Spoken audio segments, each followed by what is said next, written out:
Hey guys, welcome back to another episode of the Midwatch. As usual, I just want to say that this podcast is brought to you by Bravo Zulu Co. Bravo Zulu Co. is a naval-based clothing company, but we're also more than that. We like to promote positive thinking, dedication, and just overall doing good in anything that you do in your life and going out every day and earning that BZ.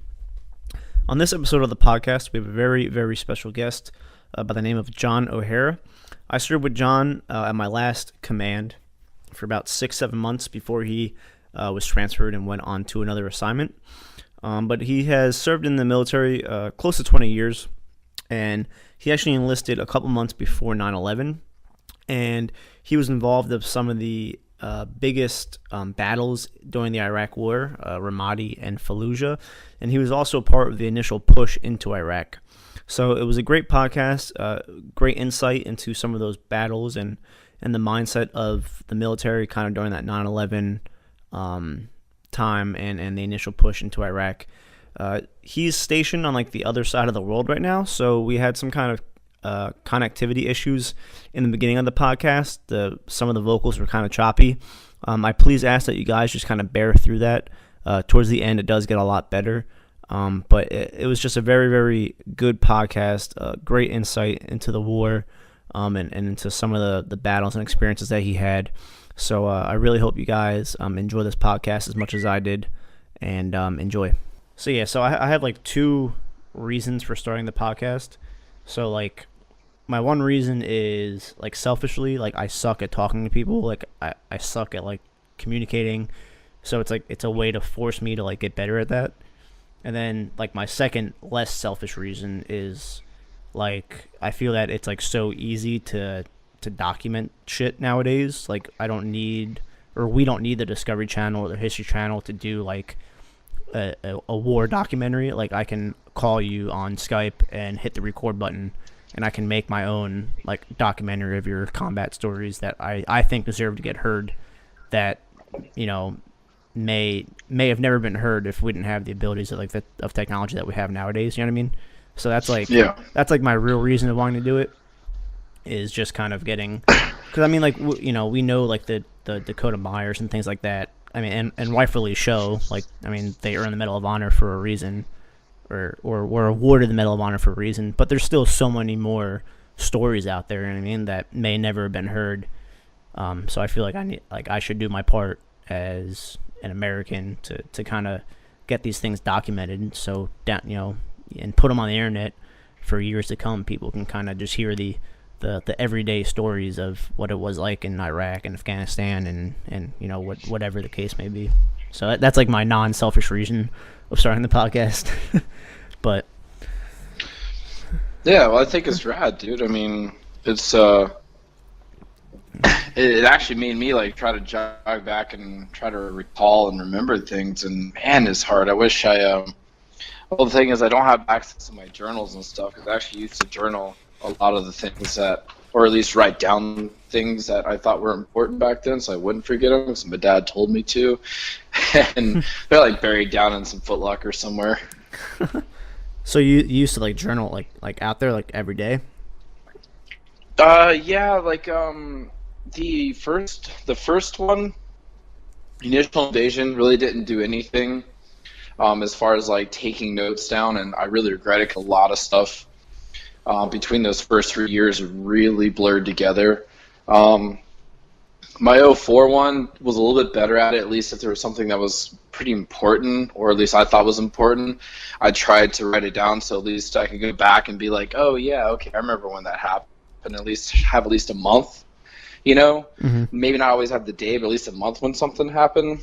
And then cruising through '05 really wasn't out there too long anyway, but it was still definitely a very definitive time in Iraq, going through the whole Phantom Fury 2 part. And '07 I actually took really good notes. And it was a lot better, and I can actually go back and read that and actually be like, oh, now I really remember that one. So it took a few to figure it out, at least trying to do better with trying to recall things, but it gets really hard sometimes. All right, well, hopefully I can jog your memory a little bit. But Yeah. so you said your dad told you to like journal. So was that what is he also a veteran of combat or any kind of veteran or? No, no, just a big supporter, man. I mean, we come from a family of it. His dad was a World War II pilot. His dad's brothers, all the O'Hares who live up in Virginia and North Carolina, all my grandfather's family, they were all like Navy, Marine Corps. So my dad like understood it, and but he was given two choices coming out of high school. It was either Vietnam or college, and he was like, "Well, I'm a good swimmer, so I'm going to go to college and swim." So that's what he did.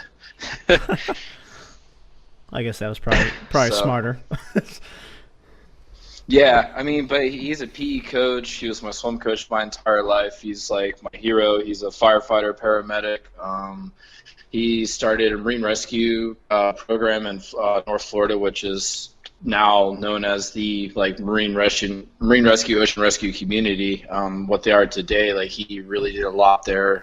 Heavily involved in the community. So like the guy's like literally done like every job a kid could ever dream of outside being an astronaut or something. So he was always one of my largest support. You know, it's my rock. I talk to him about everything. He knows everything I've ever done. So, you know, we have a really close relationship. That's cool. So you're originally from Florida, right? Yes, sir. Northeast Florida. All right. So what was so obviously you said your dad was into like public service mainly. So what was like growing up like childhood, and did you play like sports at all or? I did.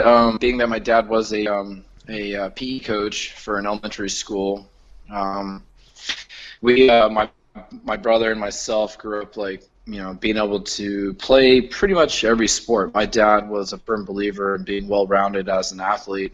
We grew up swimming competitively since we were the age of 4. Like at the age of 4, I was swimming in the YMCA summer league, the fall league for just U.S. swimming, and so that laid down kind of the groundwork for just being a really good athlete, because the endurance was there, my strength was there. I grew up playing baseball, basketball, dabbled a little bit of football, but he really wasn't big on the whole intramural football sports back then just because of all the injuries coming up in the 80s and early 90s. So he was just one of those guys like, hey, I want you to never be picked last. You don't have to always be picked first, but you will always be starting, you know, in every sport that we played. And it carried on all the way through elementary, middle school, high school. You know, pretty much in high school, I did every sport outside of football. I wrestled, I played basketball, dabbled in some baseball, track, field. Swimming was obviously my bread and butter. And pretty much anything in the water, really. That was big. My brother and myself were just, you throw us in any water sport, and we generally crushed it just because of our background, which I think also helped me going into the military, because I was super comfortable being uncomfortable in pretty much everything I did. So that was awesome. Very regimented lifestyle. I might as well been in the military my entire life, even as a kid, because my dad was, if you're on time, you're 15 minutes late. If you're 15 minutes early, you're on time. That was my dad. I mean, he literally ran us like we were in the military without even knowing it. So it was a super easy transition for me to go to that lifestyle, because I had already been living it my entire life already. I like that quote you just used. You super comfortable being uncomfortable. I like that. That's a good quote. That pretty much sums up the military in like one word or one sentence. Yeah. Yeah, I mean, if you're not willing to just kind of go with it, doesn't mean you're not going to bitch, doesn't mean you're not going to like what's going on, but it's like, my other favorite thing I tell people is endure the suck, like it's just, that's the life we live in. You chose it, you volunteered, you signed that dotted line, no one's forcing you to be here, so you either deal with it or move on. So let's kind of get into how you got to the military. So did you join right out of high school, or? Yeah, pretty close. I was looking at the whole college game and seeing where it was going. Something inside me told me I just don't think I was fully ready to go and commit to that whole life. I know I could have probably pursued it, especially with the swimming, gone, applied for scholarships and done that, but I was just kind of like, I was ready to get out of there. I was ready to get out of town. I was ready to move on. I knew I wanted to travel.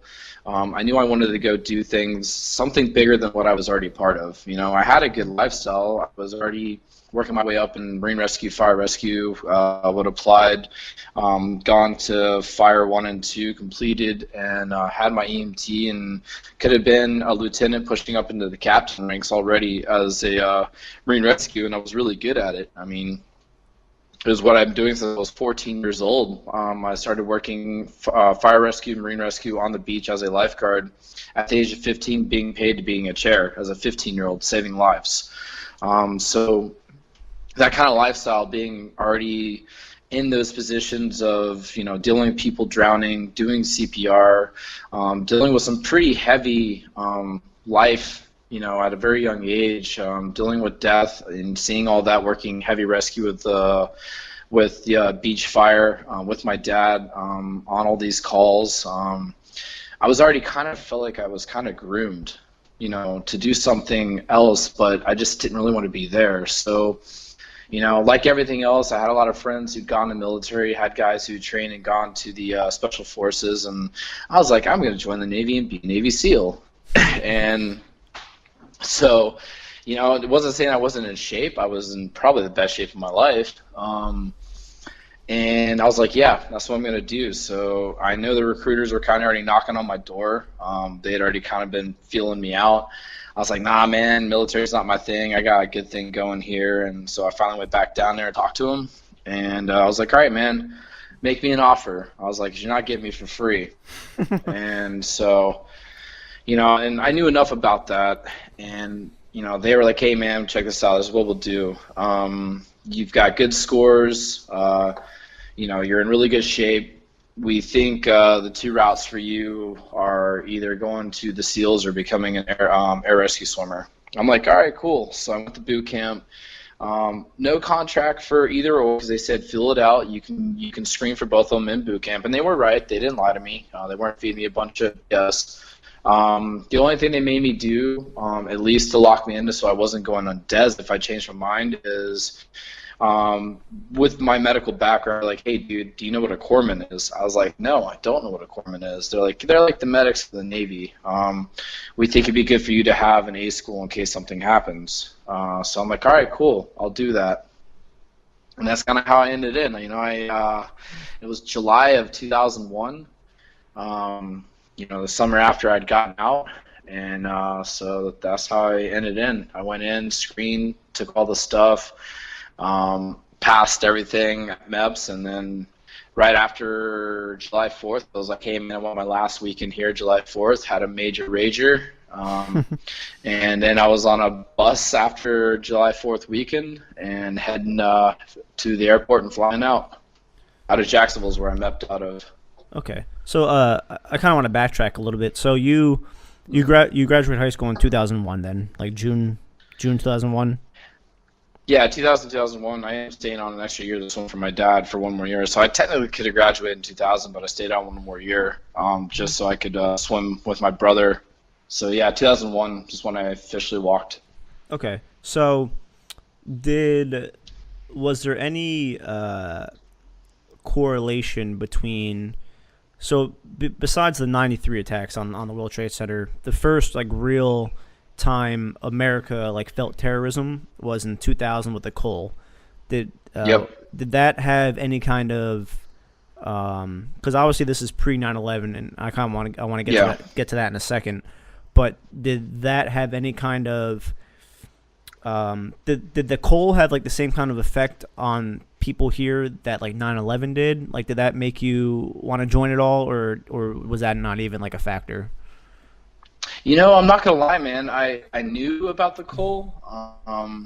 I was somewhat in current events, but no, not really. I came in specifically just because I was like, I knew that the military offered, things. Like, I knew that I could go there, and continue to pursue kind of what I was into, but just at a different level.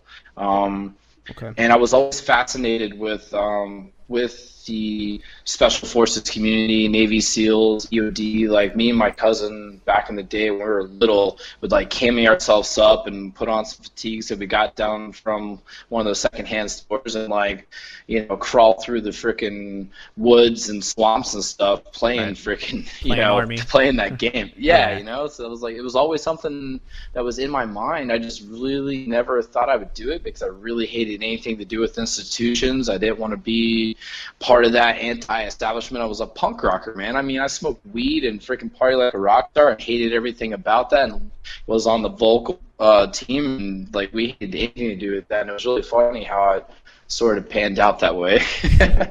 All right, so you go to boot camp July 2001, and I'm assuming that was Great Lakes, right? That's still okay. Yep. So you go Great mistakes. Now, boot camp's 2 months long, so that brings you right to September 2001. Yep. Which obviously we all know what happened then. What was and again, kind of backtracking a little bit. So you wanted to go in as a SEAL. From my understanding, SO wasn't a rate yet back then. So no. You would go to an A school. And then you would apply to go to Buds, right? Is that how it works? Okay. So you first question, are you still in boot camp or did you just freshly graduate when 9/11 happened? I had freshly graduated and I was literally on a bus crossing the street to Naval Hospital Corps School up in Great Lakes. Okay. Oh, that's right, because Corps School was up in Great Lakes at that time. Yep. Now, when 9/11 happened, especially in the corpsman rating, I'm very curious on what the atmosphere was like because obviously, we mainly go with the Marines. What was that like? What was the atmosphere of the instructors? What was just the atmosphere of the military at that point? What was I remember the day very vividly. And I was in 6th grade when that happened. I remember, and I was in school right across the Hudson. I could go to the boardwalk in my town, and I could literally see the Lower East Side. Wow. So I saw it, I smelt it, I saw the smoke. So I remember pretty vividly that day. I remember when the principal came to our classroom. We were in journal time. I remember what I was wearing. I was wearing a red and white P. Miller tracksuit with my red and white Iverson 4s. I remember very, very vividly. But I was still pretty young. I understood what was going on, but not to the gravity of what it really was because I was 13. But I do remember that day and the following day, all the American flags flying on the back of everyone's pickups. I saw the change, but I'm very curious on what the atmosphere was like for someone in your situation where you were in the military, but in a rating that was probably going to be very that was going to be impacted by what happened because obviously we were going to go to war. So can you just kind of expand upon that atmosphere on that day and the following days of that? Yeah, I definitely remember everything that was going on around us. I mean, we were literally just freshly graduated. We did the whole walk. Our families are there, and then after that, you got a little downtime before you actually process out, right? That was just the graduation, and then you still have a week or two left. And it was during that time, we were just in transition, and we're waking up, looking at the TVs. All of our instructors came in. We were still just phasing out of drill, and they're like, "Hey, everybody, we need to talk." They pretty much were like, "Hey, who here is from the Northeast, specifically New Jersey and New York?" And there were a bunch of guys that raised their hands because they really didn't know what was going on because we didn't have cell phones back then. We didn't have Facebook and all that stuff. There was no social media. So was all you knew. Unless you watched the news or read a newspaper or had the radio, like, you didn't know what was going on. Right. So they pulled all those guys aside. People started getting a little nervous. We're like, what's going on? And they turned on the TV. And as soon as that TV turned on, it was literally, like, as the TV turned on, you just see this, massive bird flying into the second tower. And all you see is this first tower kind of crumbling, burning, and I'm like, what movie is this? And they're like, this isn't a movie. I'm like, what do you mean? They're like, the towers were just hit. And I'm from Florida. Like, I don't really know a lot about it yet, and I've been up there like once, and so I didn't really understood what they were talking about, towers. And all you see is just straight pandemonium going on, and they're like, the towers were just hit, and I'm like, what are you talking about?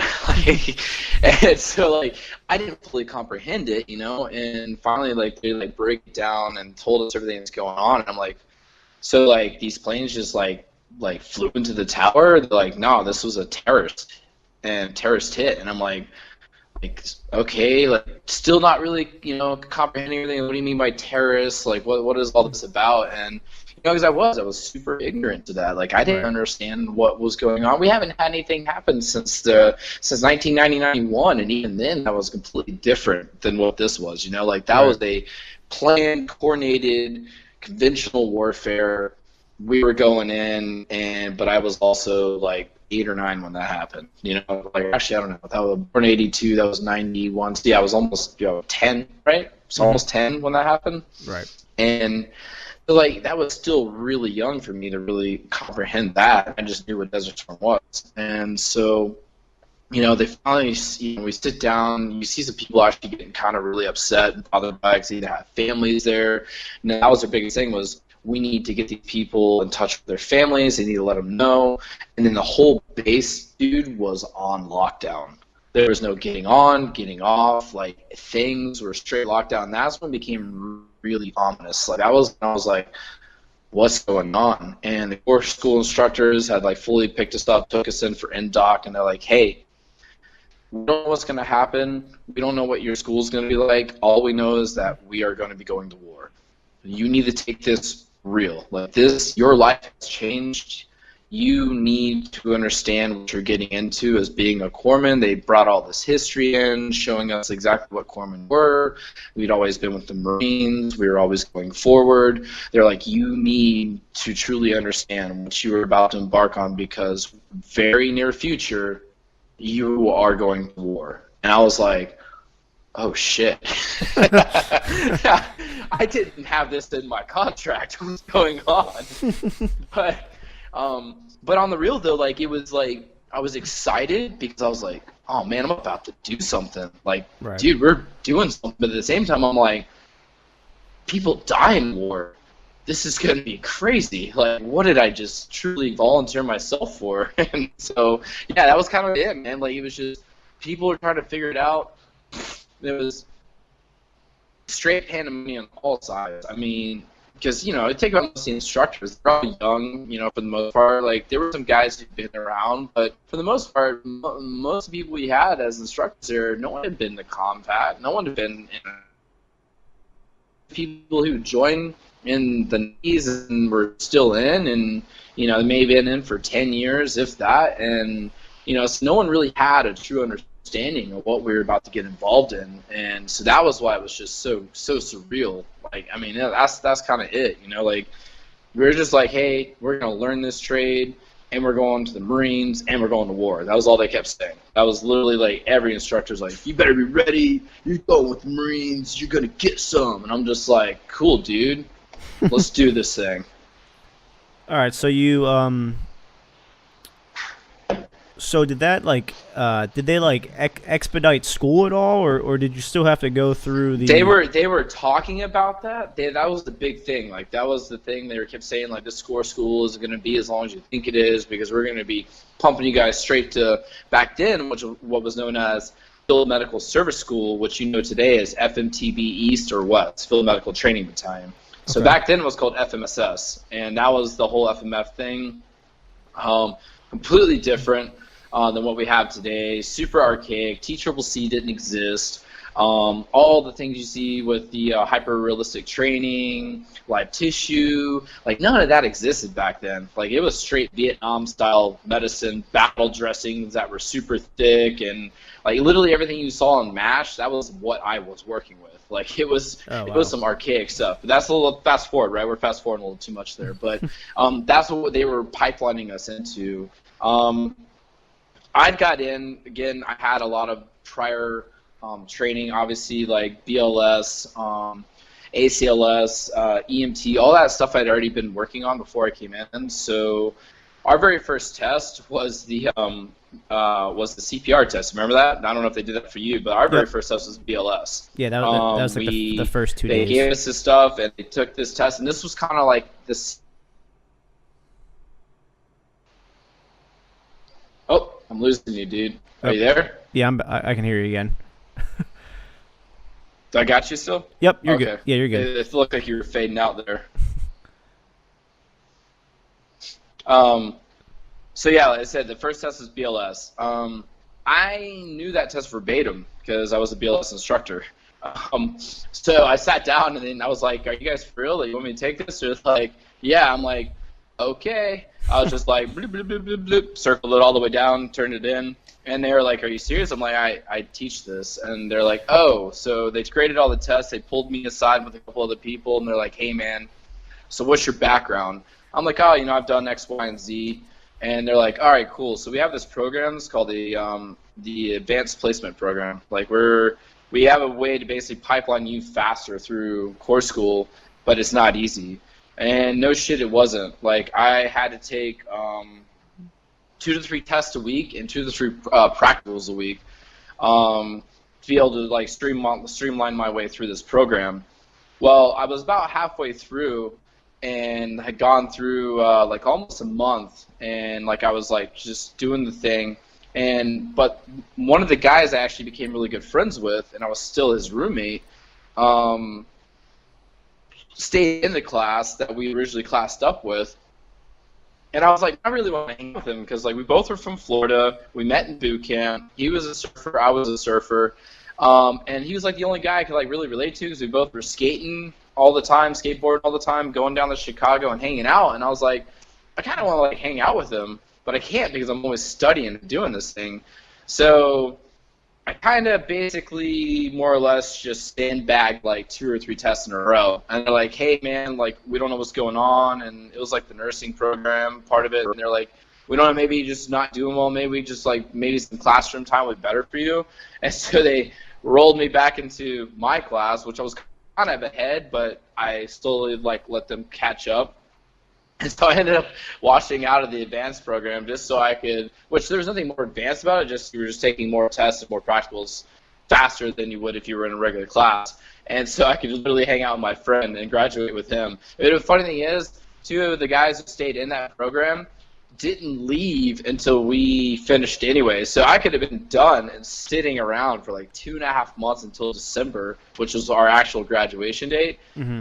And be all super stressed out as opposed to just being with my class and hanging out with my friend every day. And so it actually kind of worked out, I think. I just happier with that. I was just like, this self-paced thing sucks. Like, you have no life. You're not able to do anything. You're, like, studying all the time. And I didn't really like it. I was having a lot more fun being with the class and doing the regular thing with the actual instructors teaching.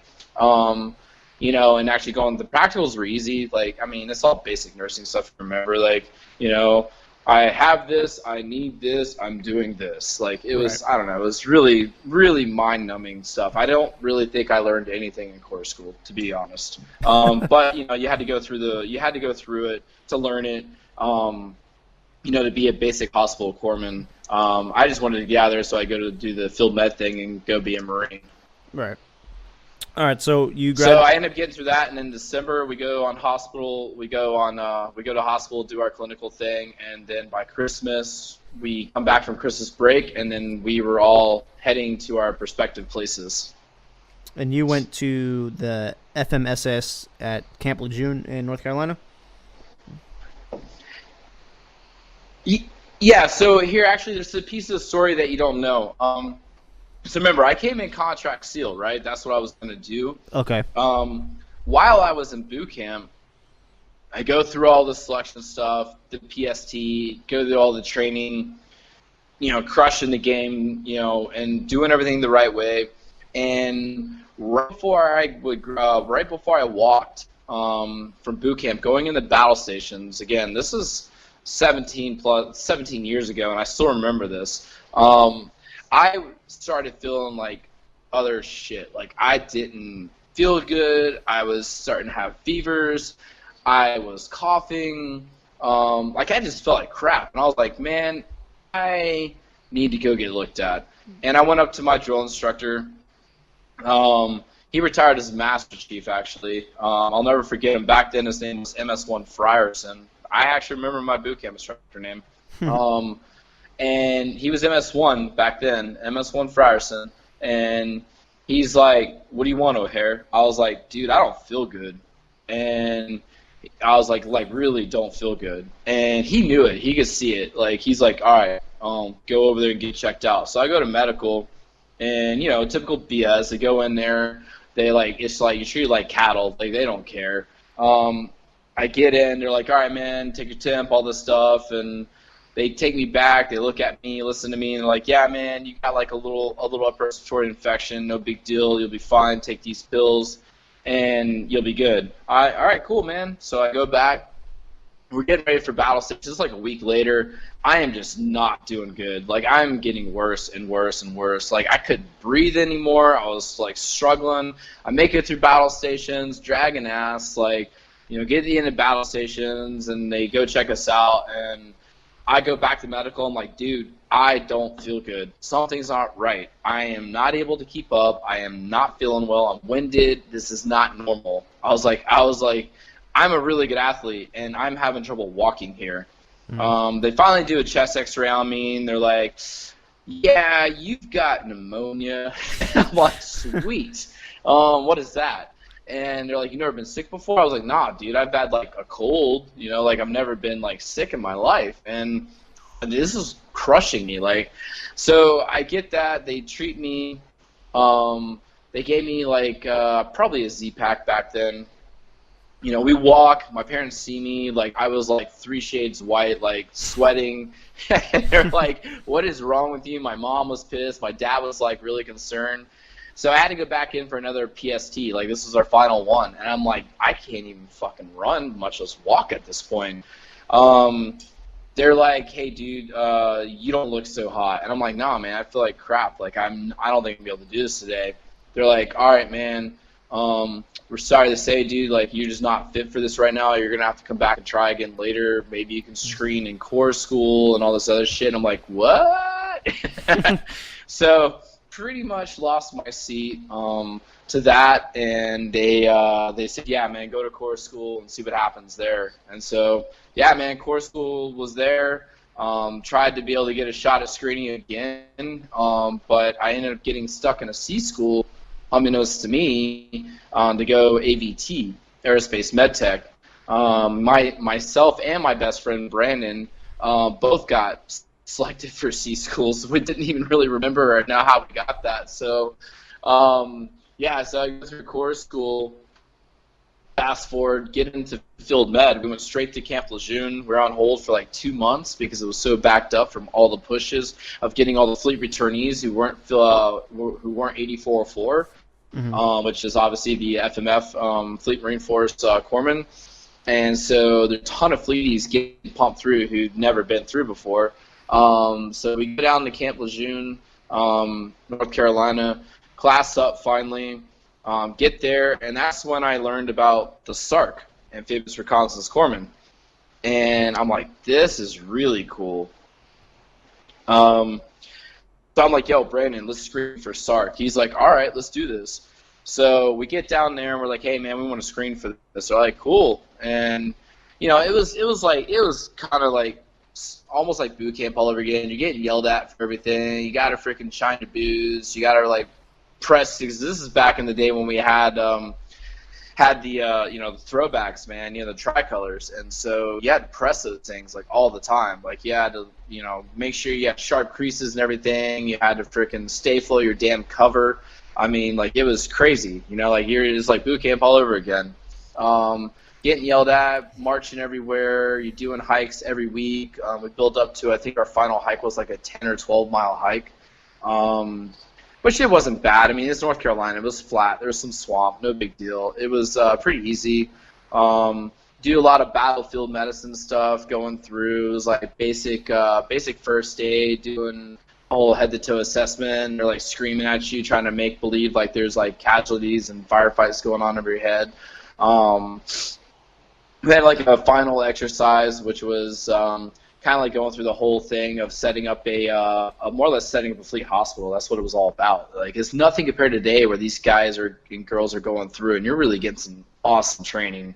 Back then it was just, this is all we had. It's all we knew back then. We had nothing to really base it off of. So the whole idea back then was being able to set up a forward deployed fleet hospital, just like MASH. You set up these old GP tents and you had to set them up, and then you set up like the surgery site and putting up all these poles and tables, and then when you set up a casualty collection point, and then you go out and get these really old school mannequins, and some of them are role players, and you go through your assessment and learning how to basically, all right, I need to put a bowel dressing on this guy. The whole tourniquet thing, that wasn't a real big thing back then. We didn't even have tourniquets. All we had were basically taking a triangle bandage, rolling it up, and you tie it around this guy's arm or leg, and has this little, basically whatever you can find to make like a little, it's like a circle you throw it through, and tie it over top of a stick or whatever you have, and you wrench that thing down, and then you tie it to itself, and boom,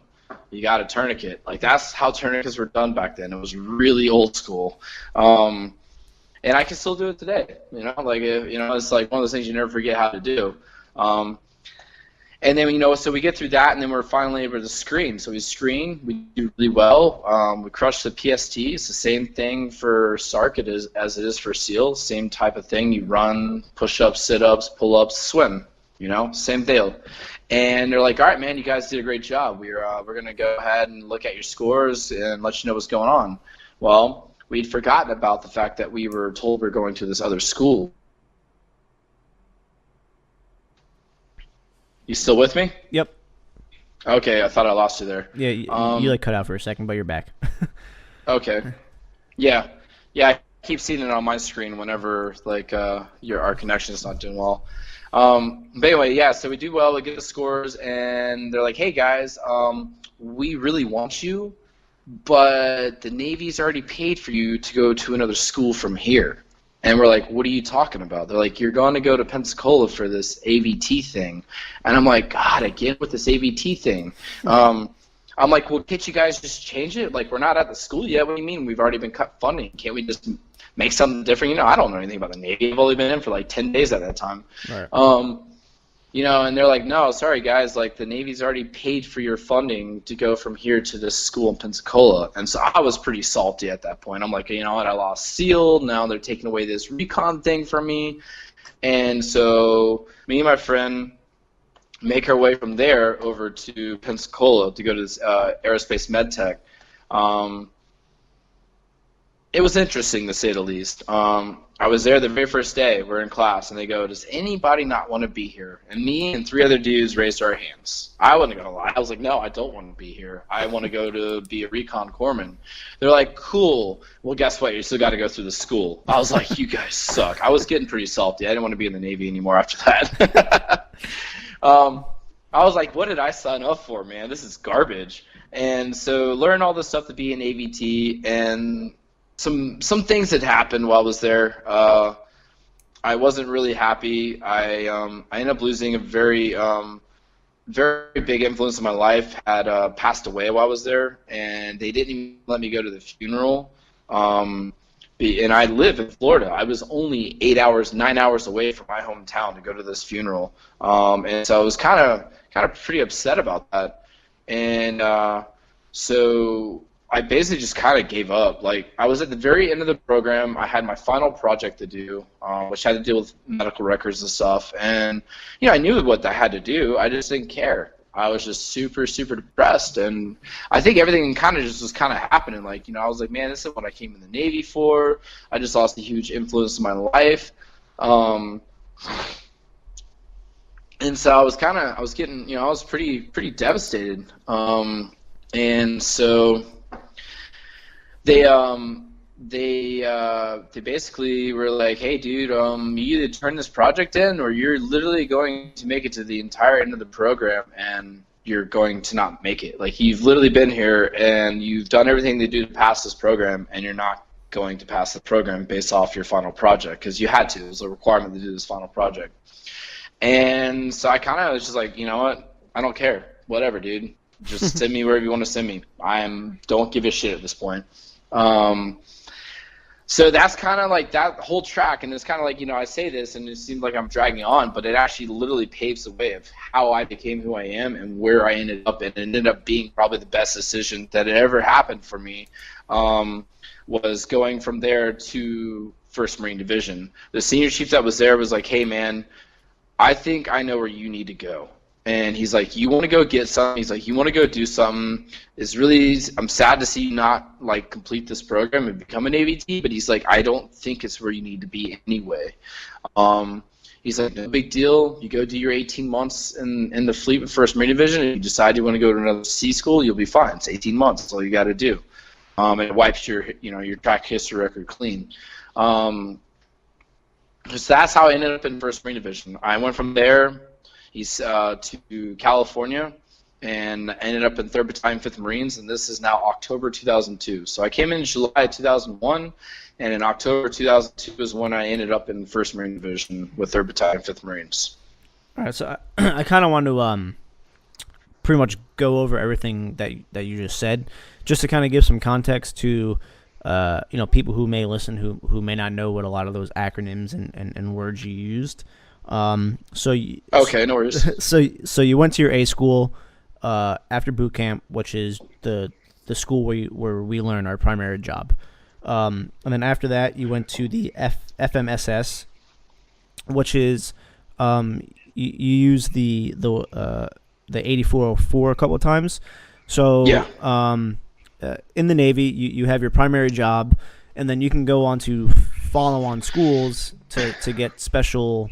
To learn different specialties, and then you're awarded an NEC, which is normally a number code. And in order to serve with the Marines as a corpsman, you need to have the NEC 8404, which is like the combat, the FMSS school, which is pretty much combat medicine. Now it's pretty interesting that they actually wanted to send you, that they were even sending anyone AVT at that time. I figured everyone would have went right to, FMSS and then right to a battalion, because obviously, we were ramping up to go to war. So that's pretty interesting. And lastly, I just want to touch on the SARC, which again many people may not understand. Kind of a side note, it's amazing how many people don't understand the relationship of the Navy and the Marines, and how we're the same. The Marines are part of the Navy. So SARC is essentially I guess this might be an over exaggeration, but they're essentially the SEALs of the Marines. Would you say that's a fair, they're the special ops of the Marines? Is that a fair way to describe them, you think, or? Yeah, they go through a tough program.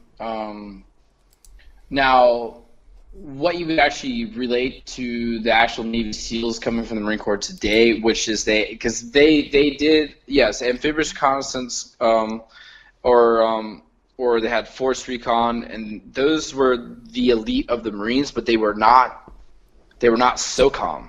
They were not part of a Tier 1 organization. So that actually is accurate but inaccurate, because in order to be in the same realm with Army Special Forces, Green Berets, the Navy SEALs, you had to actually be in that community, and recon wasn't. That's why they were trying to get that. So now what we have is the Marine Raiders, which falls under MARSOC. Okay. Marine.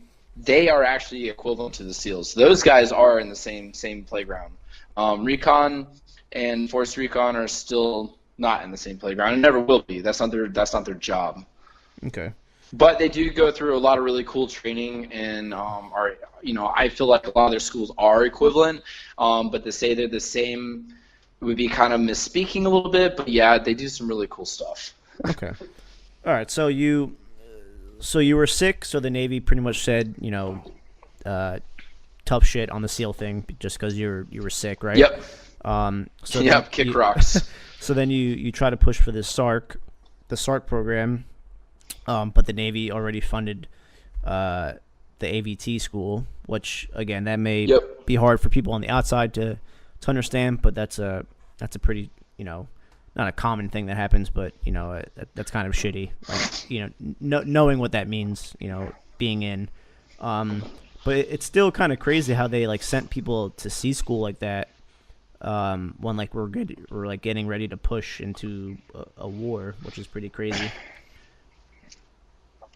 Yeah, they were still sitting. I mean, we saw a lot of people who went X-ray tech, went, the whole audio route, went respiratory. I mean, all the C schools were still available, and people were going. Now, the only thing that was different from before I was there to when I got there is there was no requirement to go through field med to go to these C schools. Now, when I was there, when I was going through, it was a requirement. Everybody had to go to field med in order to go to a C school, regardless if you're going to the Marines or if you were going to go to a C school. Now remember, the AVTs, aerospace med techs, those guys work with Marine Corps wings. So it wasn't just saying that you weren't going to go to the ground elements, but you could have ended over at the Marine Corps wing side of the house, not just the Navy wing side. So remember, with Navy Marine Corps, so a lot of these C schools overlap to both green side and Navy side, because we still have the Marine Logistics crew, which has all the C schools, all those techs working in there. So X-ray, respiratory, like all those techs all could fall under a field hospital platform coming from a hospital on the Marine Corps base. So it doesn't mean you never will be with the Marines. You may be at the hospital, but you could still be mobilized as a fleet hospital, which that we did going into the initial invasion. We mobilized an entire fleet hospital, and all those people who were techs had gone to field med were all pulled into that fleet hospital platform and still went overseas to Iraq anyway. They just weren't on the front lines. They were working in the back where the next echelon of care was. That's like the medical battalion, right? Or no? Like. Yeah, that's medical battalion as we know it today. Okay. All right. So we're in. So do you graduate or you don't graduate from AVT? Sorry, I lost you. I can't hear you right now. Did you end up? So you talked to the senior chief at the AVT school towards the end. So did you ultimately end up graduating, or did they cut you loose at the end? No, they cut me loose at the end. He kind of realized that it just wasn't going to work out for me, and thought that it would just be better in my career to put me somewhere where I'd actually be utilized. Which, cool thing is, back then, that was a little bit easier than it is today. Things have changed in the last 17 years where it comes to stuff like that. Kind of like not a great start for my career, but it's not like I lost rank. It wasn't like I was punished. I didn't go to a DRB and get yelled at by chiefs or anything like that. They were just like, hey man, you need to sort yourself out, but I think this will be a better fit for you. And just kind of called it like it was. It was kind of like dropping out of a program in college. It was kind of a waste of money, but at the same time, I was so new to my Navy career, it wasn't like I wasn't gonna be able to recover. Right. All right. So they send you to Camp Pendleton, right? Right after that. Yep. All right. So this is 1st Marine Division, 3rd Battalion, 5th Marines. And are you with infantry or like what part of the Marines are you with? Yeah, that's infantry. So if you go to 1st Marine Division, you're in infantry. if you go to the Marine Logistics Group, then you're part of the support side. So I went straight to 1st Marine Division and actually had already been assigned. Back then, that's how they did that. Now it's completely different, but back then you were just assigned to either 1st Marine Division, 2nd Marine Division, 3rd Marine Division, and then from there they would assign you to a battalion. My orders had me straight to not just 1st Marine Division, but straight to 3rd Battalion, 5th Marines.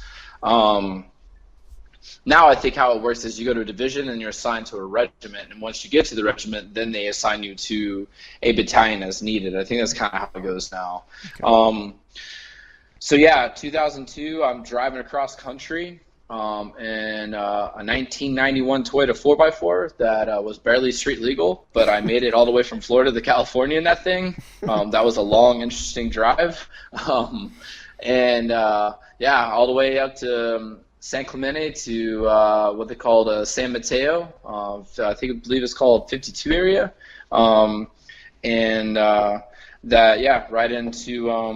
Right into 3rd Battalion, 5th Marines. Had no idea what I was getting into. Man, that was a culture shock.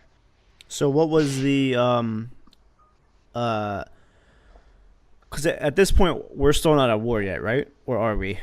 No, we're not at war. No, okay. We were ramping up for it, and I didn't even know it. Right. So what was What was the? So we're in October 2001 or 2002. I'm sorry. 2002. 2002. Yeah, October 2002. So we're like a year after 9/11. Yep. So you check in there, like, what's the app? Like, at that point it's not if, it's when we're going, or like what's the atmosphere like then? The atmosphere was kind of different because we'd already kind of had Marines in a combat situation, because at that time we had Marines who were in Afghanistan. A Marine Expeditionary Unit, for those who don't understand, is Marines don't just fly over and go into combat. They also go on ships and travel around the world, and they train. We had a MEU that had actually set foot into Afghanistan, so guys had already been getting some. And so guys knew that. The battalion that I went with, 3rd Battalion, 5th Marines, they had just came back off of a deployment doing the same thing. They were on a MEU. They were on what they call the 31st MEU, where these guys fly over to Japan, train in Japan, jump on ships, and travel around all the South Pacific. They literally just got back right when I checked in. So those guys are just kind of like, some guys are phasing out, getting out of the military. Other guys are like, ready for the next thing. We didn't really know what was going on yet. And then all of a sudden, fast forward, we're doing training, ramping up for our next deployment. We didn't know our next deployment was going to be the invasion of Iraq. We just knew we were getting ready for another deployment. I think it was right around December going into January of 2003. All of a sudden, we got our warning order. For those who don't understand what a warning order is, this is coming down from the big dogs. This is coming down straight from Pentagon all the way down to our level, basically saying, hey guys, this isn't going to be just another deployment. This is the deployment. That was when we were told, hey, call your families, call your loved ones, let them know, hey, I'm about to go do something. So I'm like, wow, okay, that shifted quickly. Called my family. I was like, hey, this is what's going on. I had also kind of been in a relationship with this girl that I met in Pensacola. And I'm like, hey, we've known each other for a little while now. Things are kind of going one way or the other. I'm going to war. And she's like, what? I'm like, yeah, we're going to war. We're going to do something. So she flew out to see me, and then flew out to see me again. And so as I'm getting ready to go to war in January, thought in my best interest, let me go ahead and just marry this girl. So we went down to the courthouse and get married. That was, interesting. I still haven't figured that one out. And so in January and then February, I'm on a freaking plane to Kuwait. And we, we're all ramped up in our desert camis. Got issued an M16A2. For y'all that don't understand, that is an old rifle. We don't use them anymore. They've been phased out for quite a while. and had a 9mm Beretta on my side. So an M16A2, a 9mm Beretta, and an old archaic Vietnam-style medical bag with a bunch of stuff inside it. And yeah, I was on a plane to Kuwait. And we get to Kuwait, and we're setting up for everything. And then we got to meet this guy who I kind of knew who he was. Didn't really understand who he was, but he was somebody big. He happened to be the RTC-5 commander, as you now know him as Secretary of Defense General Mattis, or was General Mattis, not Secretary of Defense Mattis, was our commander. So he gave this amazing speech that you can still pull up on Google today and actually see that speech. Basically going in, and he told us to win hearts and minds. And in winning hearts and minds, he said, put 2 in the heart and 1 in the mind. You know, that was back, you know, I was General Mattis, man. And that was pretty awesome to say that I'd actually worked for that guy multiple times, and then obviously now he's our Secretary of Defense. So that's pretty sweet. So now we're getting into battle, right? We've gotten all the way to this point. We jump on this thing called tracks. Basically look like a giant tank with no actual turret on it. It doesn't shoot out of, you know, big old artillery shell. And right in the back of it, it's got this big door that goes down to the back end, like just big old, like looks like a dump truck back end door, just hits the ground. I'm with Weapons Company, 3rd Battalion, 5th Marines, in the 81mm mortar platoon. So we shot mortars out. That's what we did. Trained with those guys, did a bunch of schools to be with them, learned how to work their mortar system with them. They were awesome guys. They taught me everything about that stuff, how to be a Marine. You know, we get in our tracks and we're like, hey guys, we're crossing the line. So it's just about to get real. Like, we're literally crossing the line from Kuwait into Iraq at this point. I know they sent a bunch of birds over, bombed them. You know, a lot of things were going on. You know, recon, SEALs, you know, SF. Everybody was already out there doing their thing. So you know, we're now this tip of the spear going in. You know, the Marines are heading in. We cross in. We get our first mission. We stop where we're stopping. My track commander, who was also our gun sergeant, was like, all right, guys, it's time to get out. And door goes down. It's nighttime, and we run out.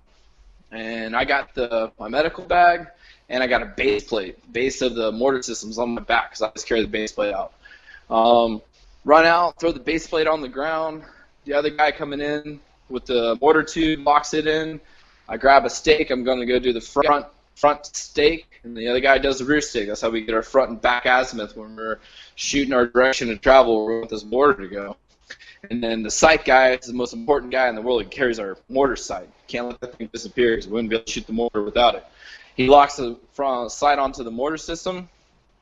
We get our elevation and direction of fire from our gun sergeant.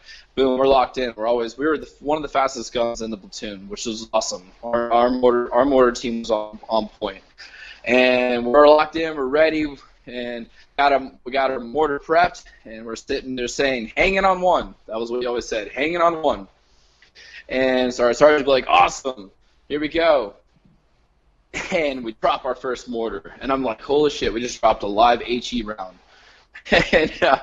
And while this is all going on, we're in an oil field. This oil field is on fire. Like, I'm looking around, I'm like, holy shit. Like, I feel like I'm on a Hollywood set right now. There's like all these oil towers and things burning, and I'm like, dude, like, this isn't real. This is no way. This is like we're in an oil field in Iraq.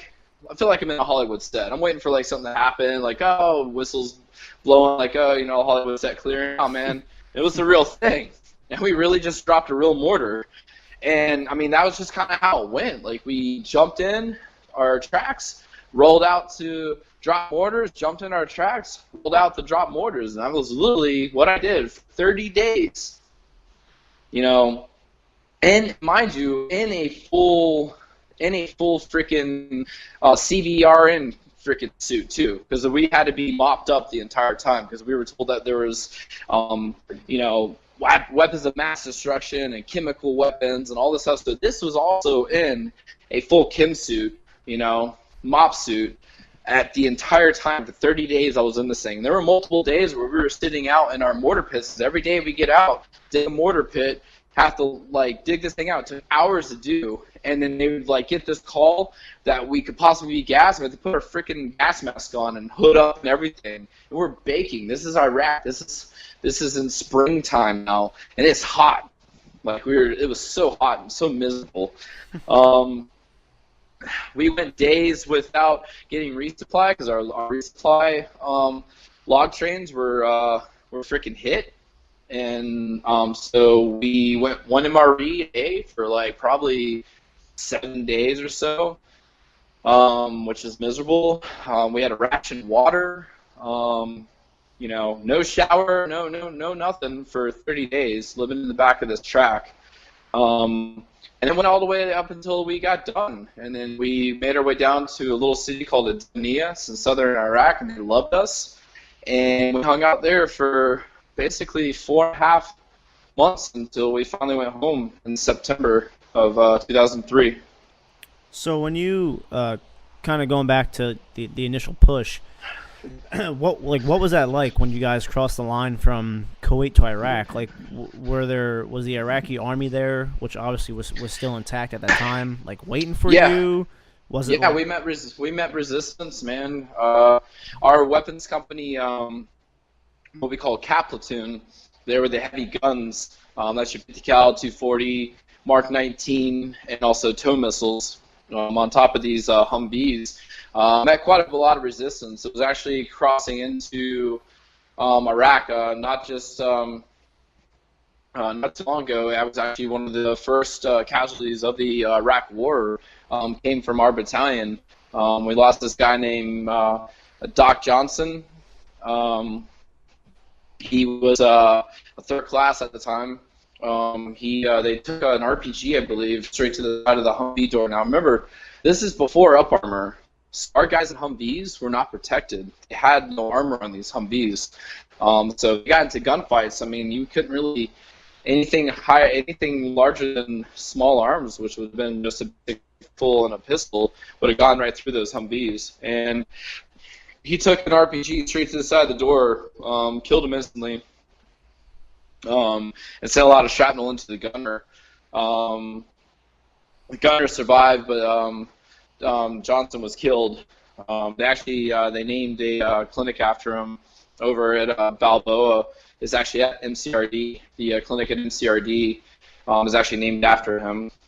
So yeah, it was real, man. We realized that things were, it was played for keeps. After we hit that resistance going through the berms. Crossing in, things were a little bit easier. There were definitely some firefights here and there with guys. I'll never actually forget it. It's one of the craziest things I ever heard. I'll never forget it. It's just burned in my mind forever. We had a major sandstorm. If you know anything about sandstorms over there, it's brutal. You can't see your hand in front of your face in the daytime. We were hunkered down on the side of this berm, dug in. And I heard some things moving. It was really early in the morning. I believe it was in the morning. I can't remember if it was at night or in the morning. I just remember being awake. I think it was on fire watch. I was on a radio watch at the time. And then I heard this, stop, stop, stop, and just this blood-curdling scream. They had this thing called an APC. It was kind of like a giant bulldozer. It was pulling a trailer, and they were trying to move it. Well, unbeknownst to them, our battalion XO, and our, I think he was our sergeant or sergeant major, acting sergeant major, were literally ran over by this APC. It killed the XO and crushed the legs. Actually, it was gunnery sergeant. That's right. He was the battalion gunny. It crushed his legs. And so, yeah, it was pretty bad. We lost them because of that. The gunny survived. I think he ended up doing pretty well with his career. He was medically retired and everything. We ended up losing, I think, 2 people in a firefight in another city. during that. But other than that, like, I had some casualties of Iraqis who were hit, a couple gunshots, and treated them, but it was really nothing like I saw in 2004, 5, and 7, where like you actually had to deal with like IEDs and stuff like that. So the first one it was super surreal, but it just happened so fast. It just flies right by. You don't really get to see a whole lot because I was in a track and I was so far removed from really like direct fire because we were the indirect fire. We're the guys dropping mortars on people. So we really never came into any like direct fire the entire time we were out there. So you guys just kind of like supported the like infantry like off to the side? Yeah, we were the infantry, but we were supporting our guys on the front line, Baz, and we were basically just far enough outside of the actual direct contact to be able to drop mortars for them. Yes, that's what Weapons Company does. We do blocking movements with our vehicles and go in and clear spaces, and then the mortars, the 81mm mortars, go out, just offset themselves from wherever the line platoon that we're supporting goes in, and we either clear it for them by dropping mortars on them, or if they're taking fire from a building, they tell our forward observer. Our forward observer contacts back to the line and says, hey, here's your target, and gives them the grid coordinates of where we're going to drop a mortar. So you're there, that deployment's a 6-month deployment? Yeah, that actually was 8 months. Yeah, left February, came back in September. Okay. So when you get back to the States, like, what is it like? Because now we're at war. Like, what was it like coming back? Like, because again, I'm still pretty young at this time. Let's see, 2003. I'm in 8th grade. So like again, like I'm still not grasping the whole concept of what's going on. So what was the what was it like coming home, being like one of the initial pushes into Iraq? It was pretty like it was hard to really kind of grasp, like we didn't really understand really truly what was going on. We were talking about we won the war, back home. That's all we kept hearing. A lot of guys, because we were supposed to be home back in July. We weren't supposed to be out there later than June. Then it gets pushed to July. Then it gets pushed to August. And then it's coming up on September, and this is again before social media. We had no cell phones. We had a satellite iridium phone that we could call back to our families once a week if we were lucky. Like I literally went like months before I was even able to contact my family. Again, we had letters. We could write handwritten letters. I know a lot of people don't understand what that is, but you actually take an ink pen and you write letters, and then make words into sentences and paragraphs on a paper. It's called a handwritten letter, not a text, not an email. So that's how we contact our families, dude. And so that would take weeks. You like write a letter back home, and then you're waiting, and then you get a reply, and you got to remember, okay, what was this letter about? Like what did I even write? I don't even remember. So when we got back, it was just so weird. And as we get back, like as we're leaving, getting on a bird out of Kuwait, as we're leaving Iraq, me and my friends joke, we're like, this war ain't over. It just started. We're coming back. There's no way. This entire country was just completely upheaved and flipped over. We toppled their government. They have no sustainability for anything. I was like, we're coming back. Like, this isn't over. It just started. And that was the joke. But we knew we were coming back. Right. And so we get back, and everybody's like, woo, you won the war in Iraq. And we're like, yeah. Because I'm sure like the general populace is thinking about at this time they're thinking about this war just like the 91 war, where it was just kind of over in like a month or two. Yeah. Right? Yeah, and they all think it had to do like with this whole 9/11 thing. It had nothing to do. Iraq had nothing to do with 9/11. They were not even remotely in the same like category, like it was. So like that was the big confusion, and people were like, yeah, you gave it back to him for 9/11. I'm like, yeah, that wasn't no, that was totally different, man. Not the right people. That was Afghanistan. So like that was the big thing where a lot of people just weren't really well informed. They didn't know much less that we weren't truly well informed. We were just told that we toppled this, tyrant, and he needed to go, and so Saddam went on trial, and of course, they hung him, and so like we were just like not really truly understanding. We just knew that we just opened up Pandora's box, and we were going back. And sure enough, I get back in September, go home on leave in October, come back in November, and they're like, "Hey guys, we're ramping up. It's time to go back." And because all these new things were happening, because we have this entire country that's unstable as fuck, and now we got to go back and create stability. And now we have all these new players that came in, all these new, terrorists, actual real terrorists. Now we're inside of this country because it was a open playground for them. Right. And so that's fast forwarding into 2004. So at this point, we pretty much, we essentially defeated the Iraqi army, right? At this point. But Saddam's revenge is out. Like they were done within the first 2 to 3 months. So we just had the leftovers of his bath party, as you call it. But they caved. They wanted nothing to do with it. So what it is now you have all these trained military advisors, all these military people who have no job and have no money. They're pissed. So they turn into like warlords, and this pretty much make the which becomes the insurgent, essentially, right? Yep, Insurgency. exactly. The first insurgency in Iraq, and now that's what we're facing. So when I read the bio that you sent me based on your career, like this is the part that I really want to get into is like this next like 2-year snapshot, 2004, 2005, because like this is. When you think of the Iraq War, like the next 2 battles that we're about to discuss is what you hear. Yep. Fallujah and Ramadi. So you're back from your first deployment for like a month or 2, and then you get the word that, hey, we're going back in 2 months. So you said you get back from leave in like October.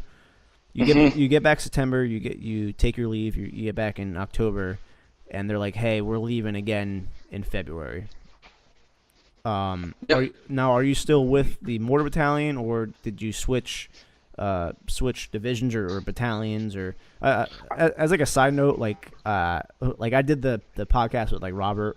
Like I feel like I'm never ever gonna understand like how the numbers work with the Marines. So like I'm sorry if like I jack that up. Like, no worries, dude.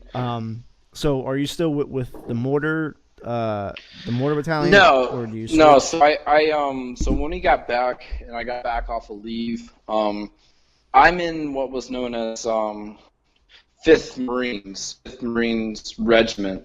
In 5th Marine Regiment, you have 1st Battalion, 5th Marines, 2nd Battalion, 5th Marines, 3rd Battalion, 5th Marines, and then our little red stepchild, which is known as 2nd Battalion, 4th Marines. Now, without giving off on another tangent, just know that 4th Marines used to be an entire regiment, but they had lost their colors.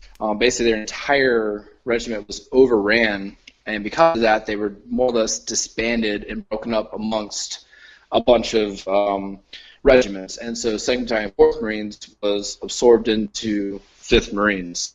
The 2nd Battalion, 4th Marines was up. They were going to deploy. And I was like, I want to go back. Like, I want to go back now. And I just wanted to go. And so I got asked. Can I? Go ahead. Can I just ask you a question? So when you say that, like you wanted to go back. Now, this may be getting like too personal, but at this point, like, do you want to go back because you're like institutionalized? Like, you just don't after that first deployment, like the initial push. Like, are you just like not happy back home? Like, do you want to go back because of that, or, why did you feel that way? Man, I sit back and look at this at myself and I think I felt like I found my niche. I found out what I was good at, and it felt comfortable. I liked being in that crazy, not knowing what was going to happen, just that fast pace of just, utter chaos. But I felt like I was better in that. Like, everything slowed down as the crazier it got. the slower it got for me, where I was able to fully function. It was weird. I fed off of it. I liked of that, and it was just, I mean, it was awesome. Like I liked being there. I felt like I had a purpose. I knew what I was doing. It was easy. I woke up every day knowing, hey man, we're going on patrol and we're doing this. We're hitting this house. We're going here. We're doing this, and it felt right. It just felt comfortable. And I mean, kind of backtracking for a second, but I'm sure like that first, kind of like what we said, like that first deployment that you did with the initial push. Like, we're not dealing with the insurgency yet. Like, we're actually battling. No. We're battling like another army at that point. So it was conventional warfare. It's a little bit more like structured and conventional, if you can kind of use those words to describe war. Yeah. So it's not like as chaotic as once the insurgency came in, and then we had to deal with IEDs and suicide bombers and that kind of stuff, which I'm sure added a whole new aspect to war. So, did you feel like? Well, you know what? I guess we can get to this question in a little bit. But so you get the word that you're going back, and you said like you wanted to go back. You're excited.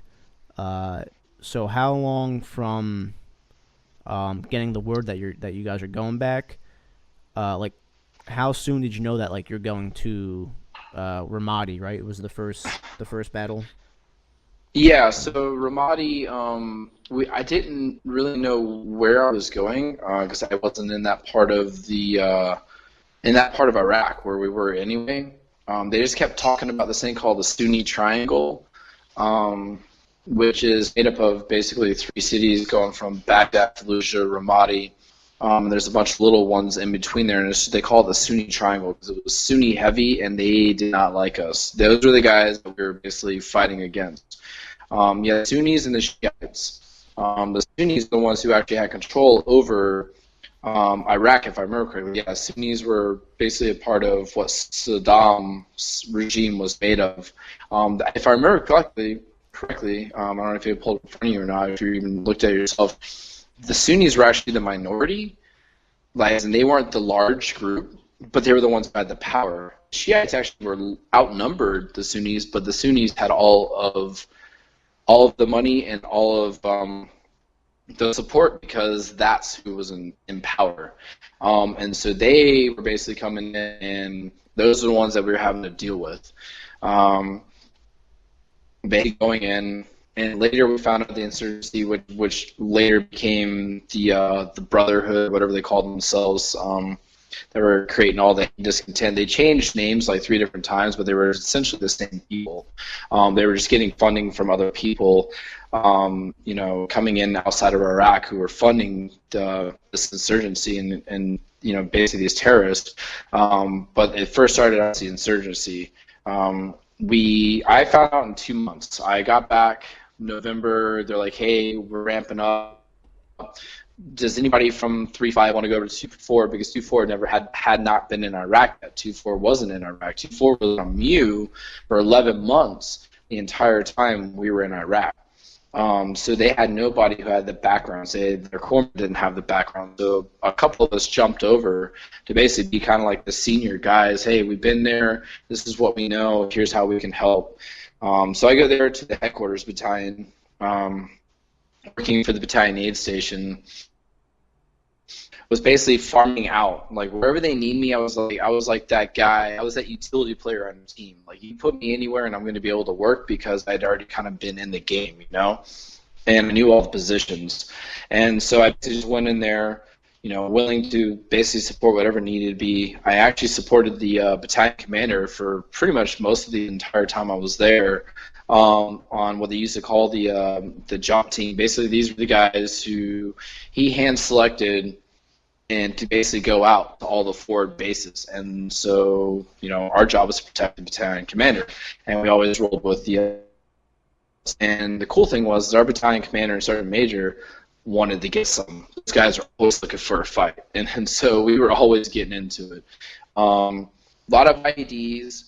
As soon as we got there, within the first month being there, I actually really saw for the first time what war and chaos look like. Fire would be burned in my head. My chief at the time was like, hey, we had a pretty bad casualty. This guy was dead. And the RPG had gone basically through the front windshield of this vehicle and, exploded, right? So it was a complete mess. It's just stuff everywhere. Brain matter, you name it. We had to clean out this Humvee. And I didn't care. I was like, you know what? And the chief knew. He's like, I don't want to put that on any guys. I'm like, no, I can do this. I get out there. We can do this. And, it was really kind of the first time I really saw something like that. That was a whole new level of. So when you guys deployed there, because essentially the Marines go in, take it over, and then the Army sustains it, right? Yeah, that's what was supposed to be done. Did we, at this point with Ramadi, did we already have control over Ramadi since did we take it over from the Iraqi army when we defeated them and then held it, and then the insurgents were trying to invade and take Ramadi back? Or did you guys go? Yeah, they were. No, we went in basically and were the added power to what the Army had already kind of set in place. There was this base called Junction City, which was established after the initial invasion, and it was just an Army base. But we were right in the mecca of the shitheads, and these guys did not want us there. They wanted it back. And that was when we started dealing with a lot of the true insurgency of IEDs coming in the game. These guys are, getting more grouped together, well funded, getting more weapons, and so they were basically attacking our bases and going after Americans as not as well as going after locals who weren't supporting their cause. So Ramadi is essentially the turning point from where it went from conventional warfare to insurgency, to guerrilla insurgency, warfare. 100%. Yep. It's not like these guys got online with vehicles and came after us. Like, this was us patrolling the streets, and all of a sudden you patrol down a street and there's a lot of people there, and then you come back and there's nobody there, and you're like, oh, this isn't good. When people were not in the center of towns where they normally are gathering during the normal hours of the day, that was our first key indicator, like, something's not right. And it was usually about that time as either an RPG starts firing off or we had ran over an IED. Because back then we didn't have the IED emplacement where you drive slow to detect, you drive fast.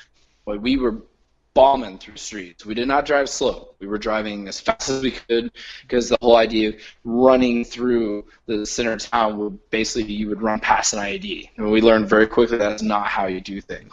But back then, that was our TTPs. That's how we used to do things. And a lot of people think Iraq, it's just a bunch of villages. Like places like Ramadi and Fallujah, that's their New York cities. It's a they were city. built up cities, huge compounds, tall buildings.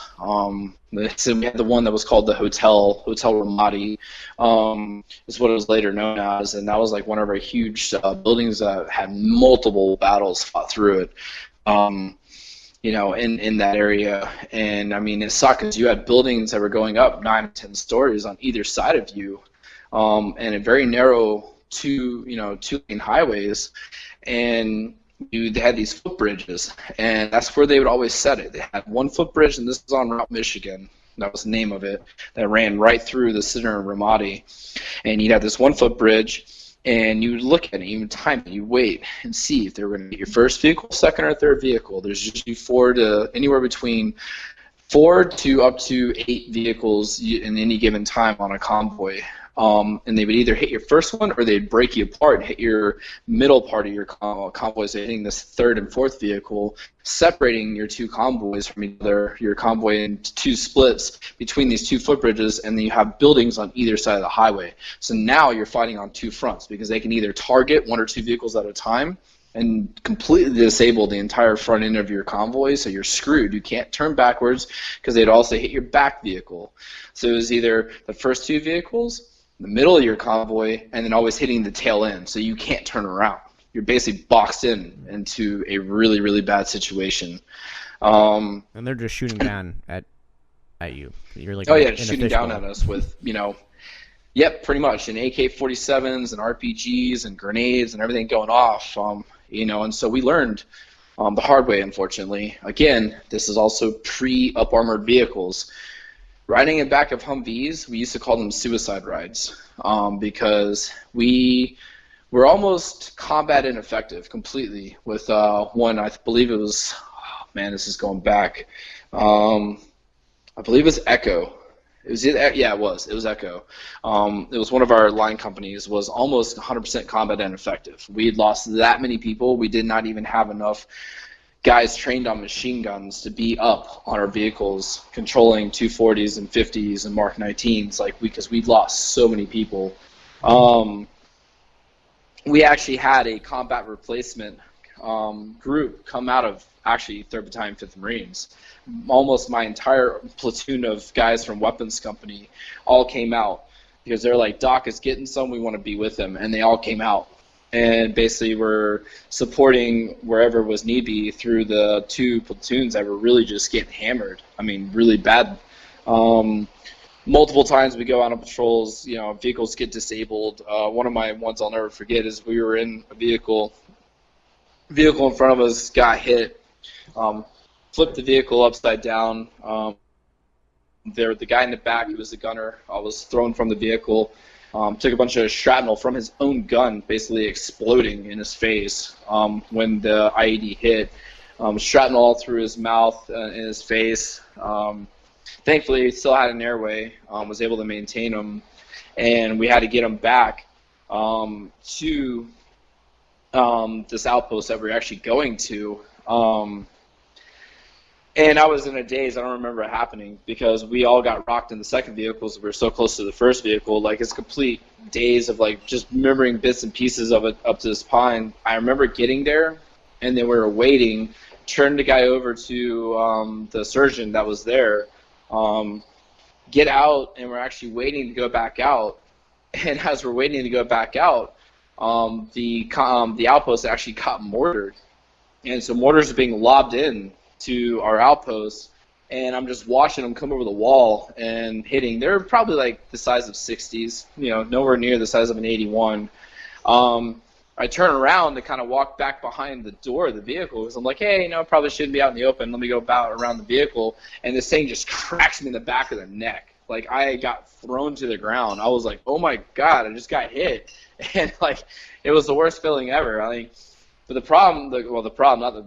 cool thing is I actually still had my flak on, thankfully. And like a lot of guys do, they roll down their neck protector in the back because it gives you a little bit more freedom of movement because those things are very constricting.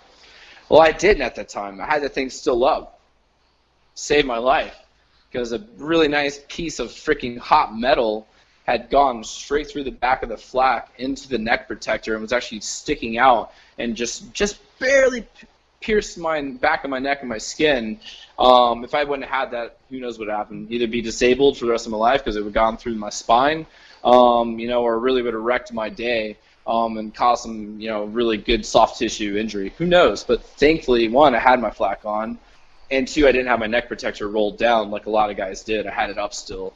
And that really, was a huge, one of the first 2 that was super close calls for me out there of why you wear your gear the certain way. So, just for the sake of time, because I'm sure we could have just a podcast on just 6 months in Ramadi. Yeah, I'm sorry. Yeah. What, and because I definitely want to get to Fallujah because that's just as big as Ramadi, but what was one of the biggest / close call / most memorable battle or encounter that you kind of took from Ramadi with you back home?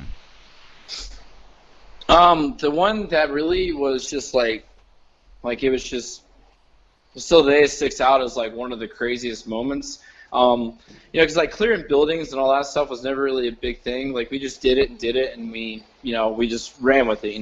Going through, getting into gunfights was really to me, it was the easiest part of my job. You know, like, I mean, that's not hard. You go in a gunfight, you know you're gonna win because you're Marines. You know, like that's what we do.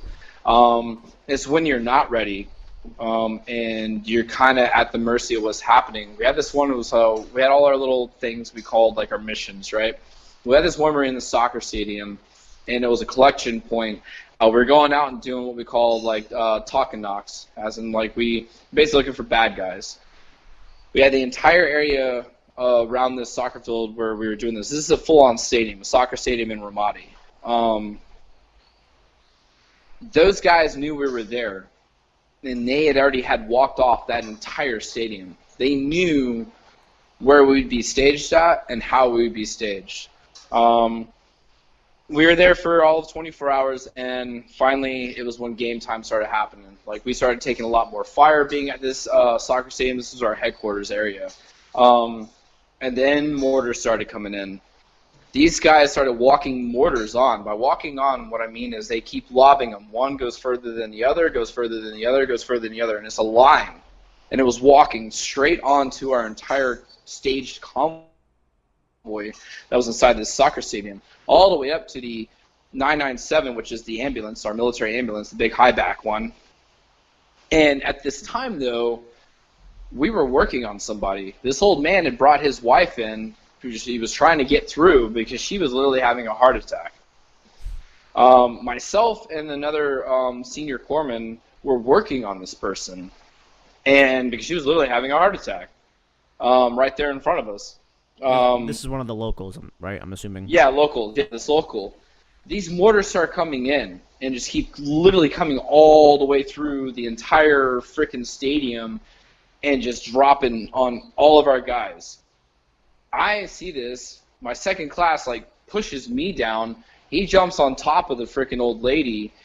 I'm getting in the back of the ambulance, and so like I jump up in the back of the ambulance, I throw the door open, and this mortar just blows up right on the outside of the ambulance. Just throws shrapnel straight through the freaking door. I don't know how I did not get hit, but I got hit. But thankfully, another piece of gear I always have on me, and is why I always carry it in my freaking pocket. I had my freaking green notebook. I always keep all of my knowledge in. You know, the typical green military notebook, right? The one that could fit inside of a cargo pocket was inside my cargo pocket, and this freaking like 2-inch freaking by like almost 1-inch piece of freaking shrapnel had gone through the freaking door, back of the ambulance door that swings open, and right through my freaking camis. It was like lodged in the side of this book, right on the outside of my leg. And like blew me inside the thing. I was all super disoriented, and I'm all like, what the hell just happened? We get out of this thing, and I get out, and it looked like it was like a scene from like The Walking Dead. Like people are just walking around, like mumbling, stumbling everywhere, freaking injuries everywhere, and we're just like, holy shit. I'm in like one of my first real mass casualties at this point. And we had to like gather all these people, like dudes with like holes through their freaking arms and legs and bandaging people up, like transporting people to the hospital. And I was one of the things I actually did for that battalion is I was the ambulance driver and also the guy in the back. So depending on who we had as far as medics, you know, being in the back of the ambulance with me or not, at that time I actually had my chief who was with me. He's a master chief now, and he was in the back of the ambulance working on some people, and he's like, John, get in the front seat and drive, just go. And I'm like, oh shit. And I'm like hauling ass, bombing through this freaking town of like wars going on, shit's firing off everywhere, all the way to our freaking our casualty collection point, which was at this like other, like more or less like a second echelon of care. It was basically where they would sort people out and get them stable to go onto the net, you know, where they fly them out to. And we just did that like all afternoon until we got all the casualties out of there.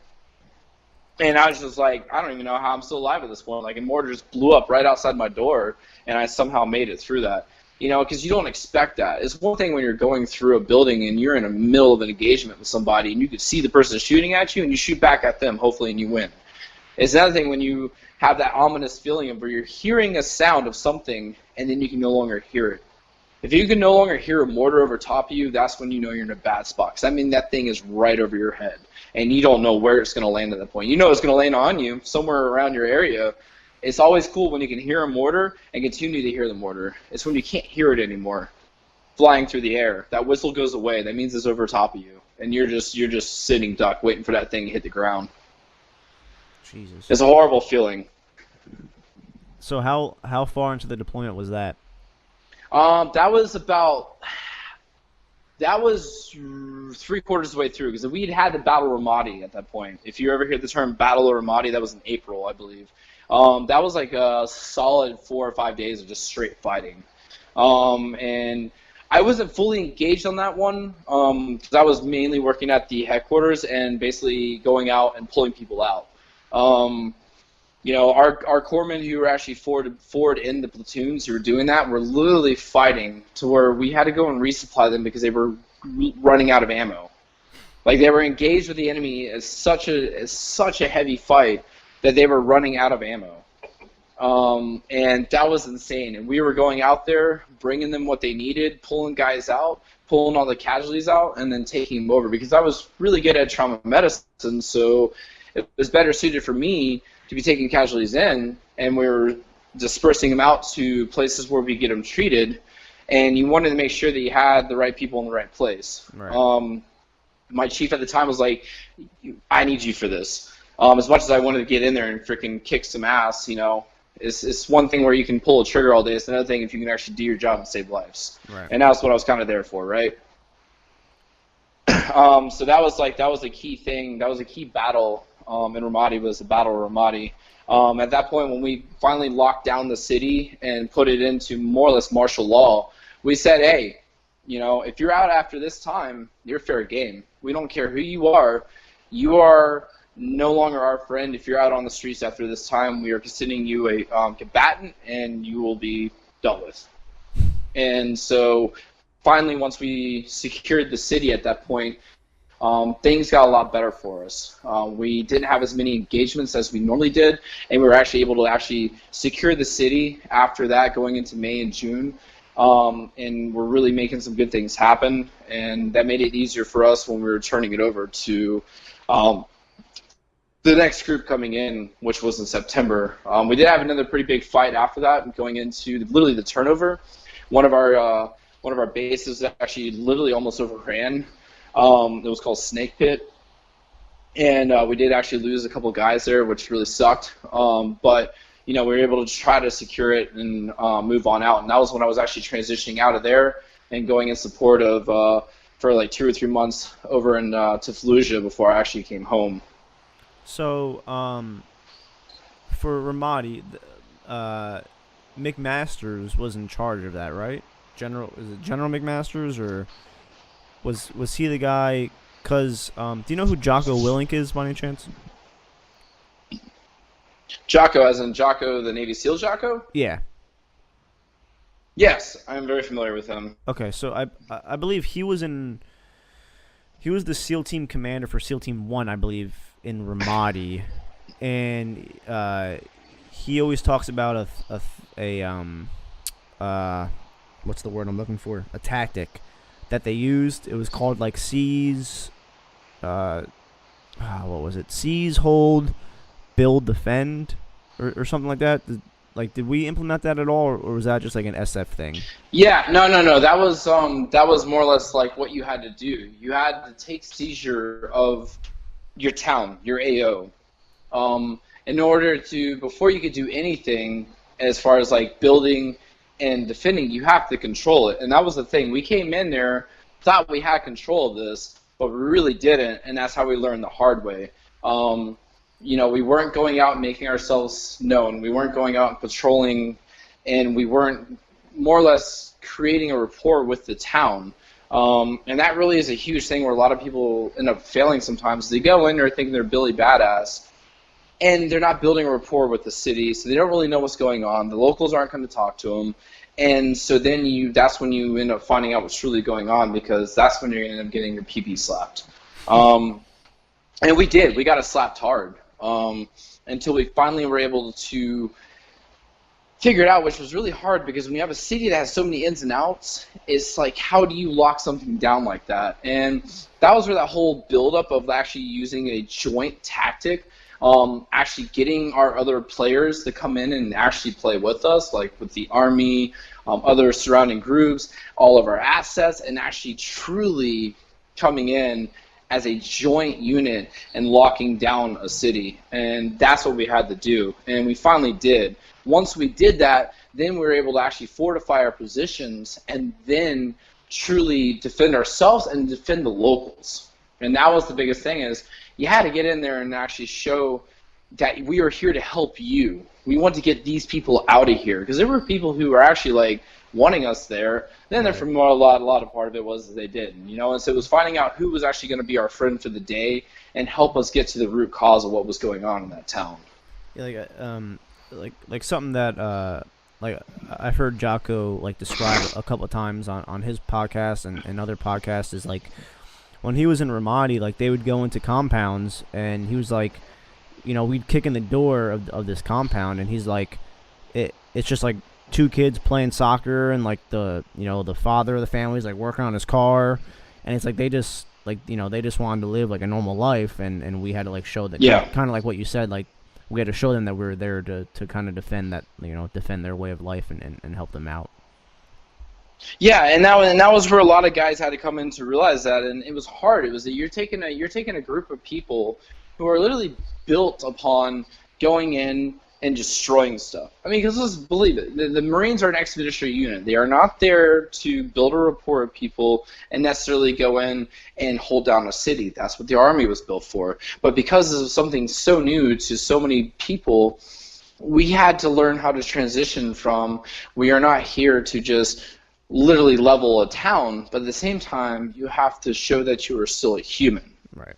And it's so hard to do that because when you're not fighting a conventional war, you know, you don't know who your enemy is. One day that guy could be literally telling you everything you need to know to help bring down, you know, either a high value target or whatever it is you're looking for. But the next day the guy's in placing an IED to blow you up. Right. But it may not be because he wants to. A lot of the times it's because his entire family is hanging in limbo. If he doesn't put this IED in the ground, they're going to kill his family. Right. And so that's what we were dealing with a lot of times. It's not people that truly wanted to fight us. It's because the insurgency was getting stronger and striking so much fear into the locals that if they didn't play their game, they were going to be annihilated. Right. They kind of had like no option at that point. Yeah.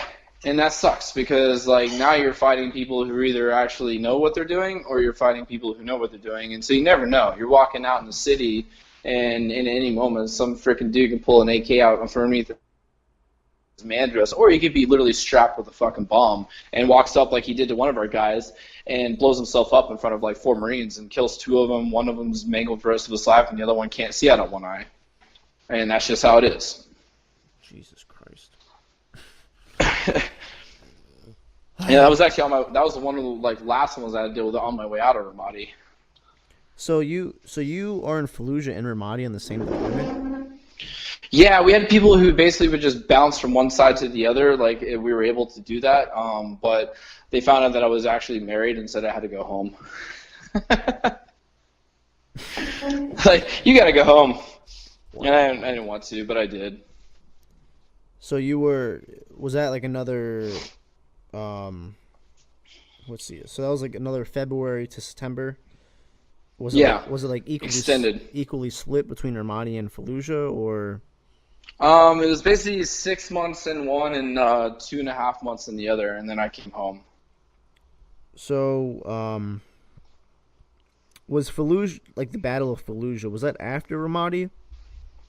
Yeah, it was actually started right while we were there. So they had like the initial going into it, and then they had the second one, which was right before I was leaving on my way out. I wasn't able to be there for the second major push through. It was like right in between that first and second one, because while we were there, the Battle of Fallujah was actually going on, and right when we were transitioning there. That was when Fallujah was super hot. And then they had the second push going through as our battalion was leaving. I think that was that next November. I think it was like November of 2004, I think, going through the holidays was when the next big push was going through or a big battle was happening. So did we essentially did we push them out of Ramadi and they fell back to Fallujah? Is that kind of like what happened, or was it just? I think a lot of that was. I think they were two different fronts, but at the same time, yes, a lot of the insurgency was being pushed out of Ramadi, and so I think they were just piling up. All right, well, this is another major stronghold here. Fallujah is a massive thing for them to win, because for them it was all about strategy. If you have a city that has multiple ins and outs, then you control a lot, and Fallujah was a big part of that. That was a big area where they could control a lot of traffic coming in and out of there, so it made it easier for them to get what they wanted in and out of that city, and that was what they were looking for. Running along those big MSRs, which are the big highways, they wanted to control that. Because that's how we like do our resupply and all that, right? Yep, and if they can hit us there, then they can stop us. At the same time, they can bring their stuff in. So were you any like takeaways from Fallujah as far as like battles or engagements at all, or? That was working more into the to basically working in the casualty collection points, just bringing on my medical, what I've learned, what I've been doing, and staging and doing that. As far as getting into gunfights, not so much in that one. That was more in my 07 deployment, where I was supporting a sniper platoon and working as their senior corpsman for the sniper platoon, and going out and getting to all those deals with them, and that was pretty interesting. I wouldn't say it was nothing compared to Ramadi and Fallujah. This is 2007, by the way, with 2nd Battalion 7th Marines. We weren't nowhere near as engaged as we were. We were actually fighting outside of Fallujah. In 2007, we were in a place called Zidon, and there was this little shithole nest known as Refuge, which was in Zidon, which is where all the turds were hanging out that we were going after as far as high-value targets. We were basically doing anti-sniper and anti-IED. That was basically our entire existence for our sniper platoon that was out there. And so we were staging up where all the platoons were basically going in and doing their job. We would sit up out there and basically look and hunt for people putting in IEDs, or obviously any other counter sniper missions that we would come across, because there were 2 of them out there that were making life hell for a lot of people, which they ended up killing one of them, which was awesome. We had a pretty good engagement where we walked up, had this house. It was a 3-story house. We inserted it was about a 6 or 7 click insert, basically almost call it like 5+ miles of going into getting into this place. It was a brutal insert, because we're carrying a lot of gear, about 130 something pounds of gear that we carried on our backs at any given time. And moving in, we find this house, we set up, we thought it was the right area.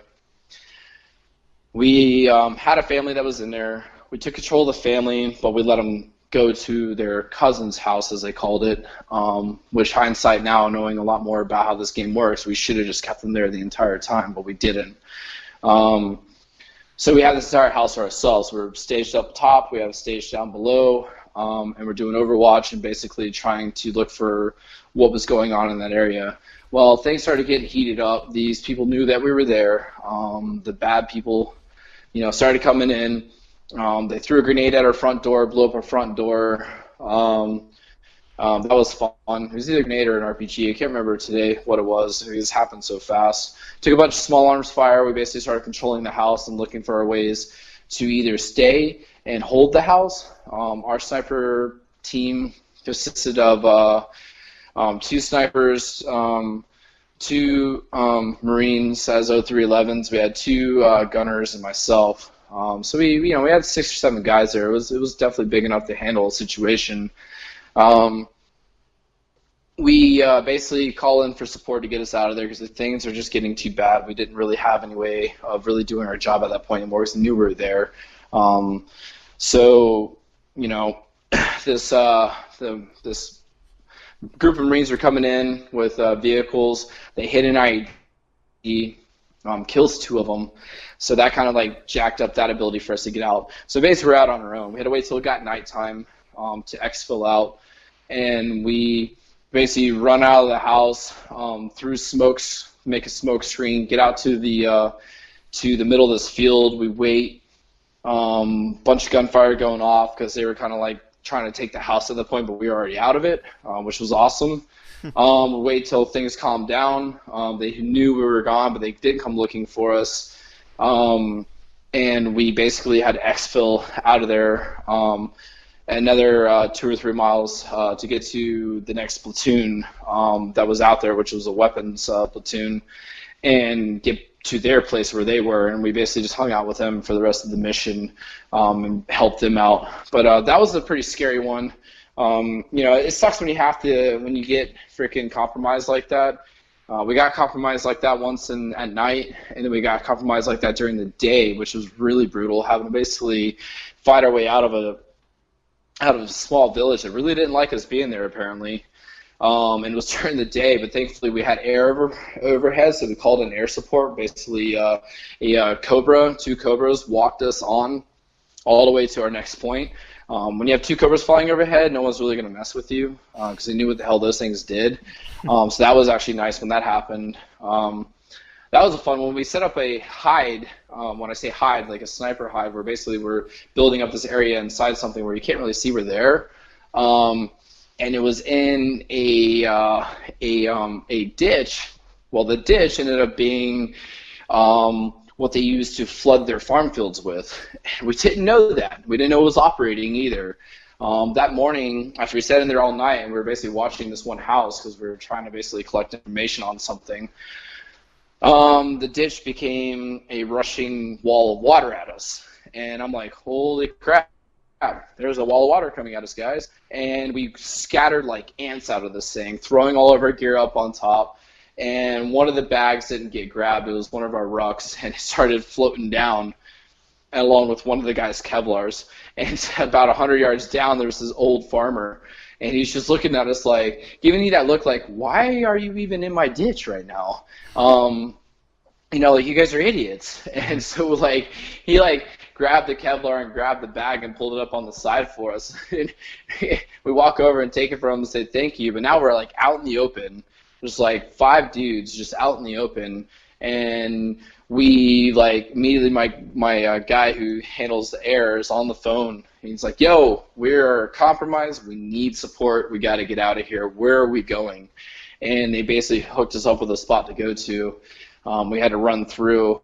Thankfully, there were no real big issues with that, and just got a lot of dirty looks and a lot of really kind of spooky, like, this could turn really bad really quick if they wanted to, but it didn't. So thankfully, we were able to get through our next platoon to hang out with for the rest of the mission for that one and support them. It just sucks when things like that happen, but that's life out there, Things happen, things go sideways, and you just got to keep a calm head and figure out how to work through it and move on. Now, this is kind of a long shot, but now that you're in like the sniper world, do you by any chance know of a I believe at this time he'd be an HM3, James Pell? I do know him very well. He was actually my senior corpsman in the 3rd Battalion, 5th Marines. We actually came to that battalion together. And I believe he's a senior chief, I believe. Because he is a senior chief. Yeah, he was my chief at Corps School, so that's why I'm just curious. Yeah, so know him very well. We've known each other our entire career. Okay, because he has a pretty interesting story from. I forget if it's Fallujah or it's either Fallujah. Yeah, it was or Fallujah, right? So it was Fallujah, yeah. So when I left 3rd Battalion, 5th Marines, and went to 2nd Battalion, 4th Marines, he stayed with 3-5 because he took over. He took over as their sniper platoon corpsman. And so while I was in Ramadi, they had gone through to Fallujah for the initial deal with Fallujah, and that's when all that happened with him.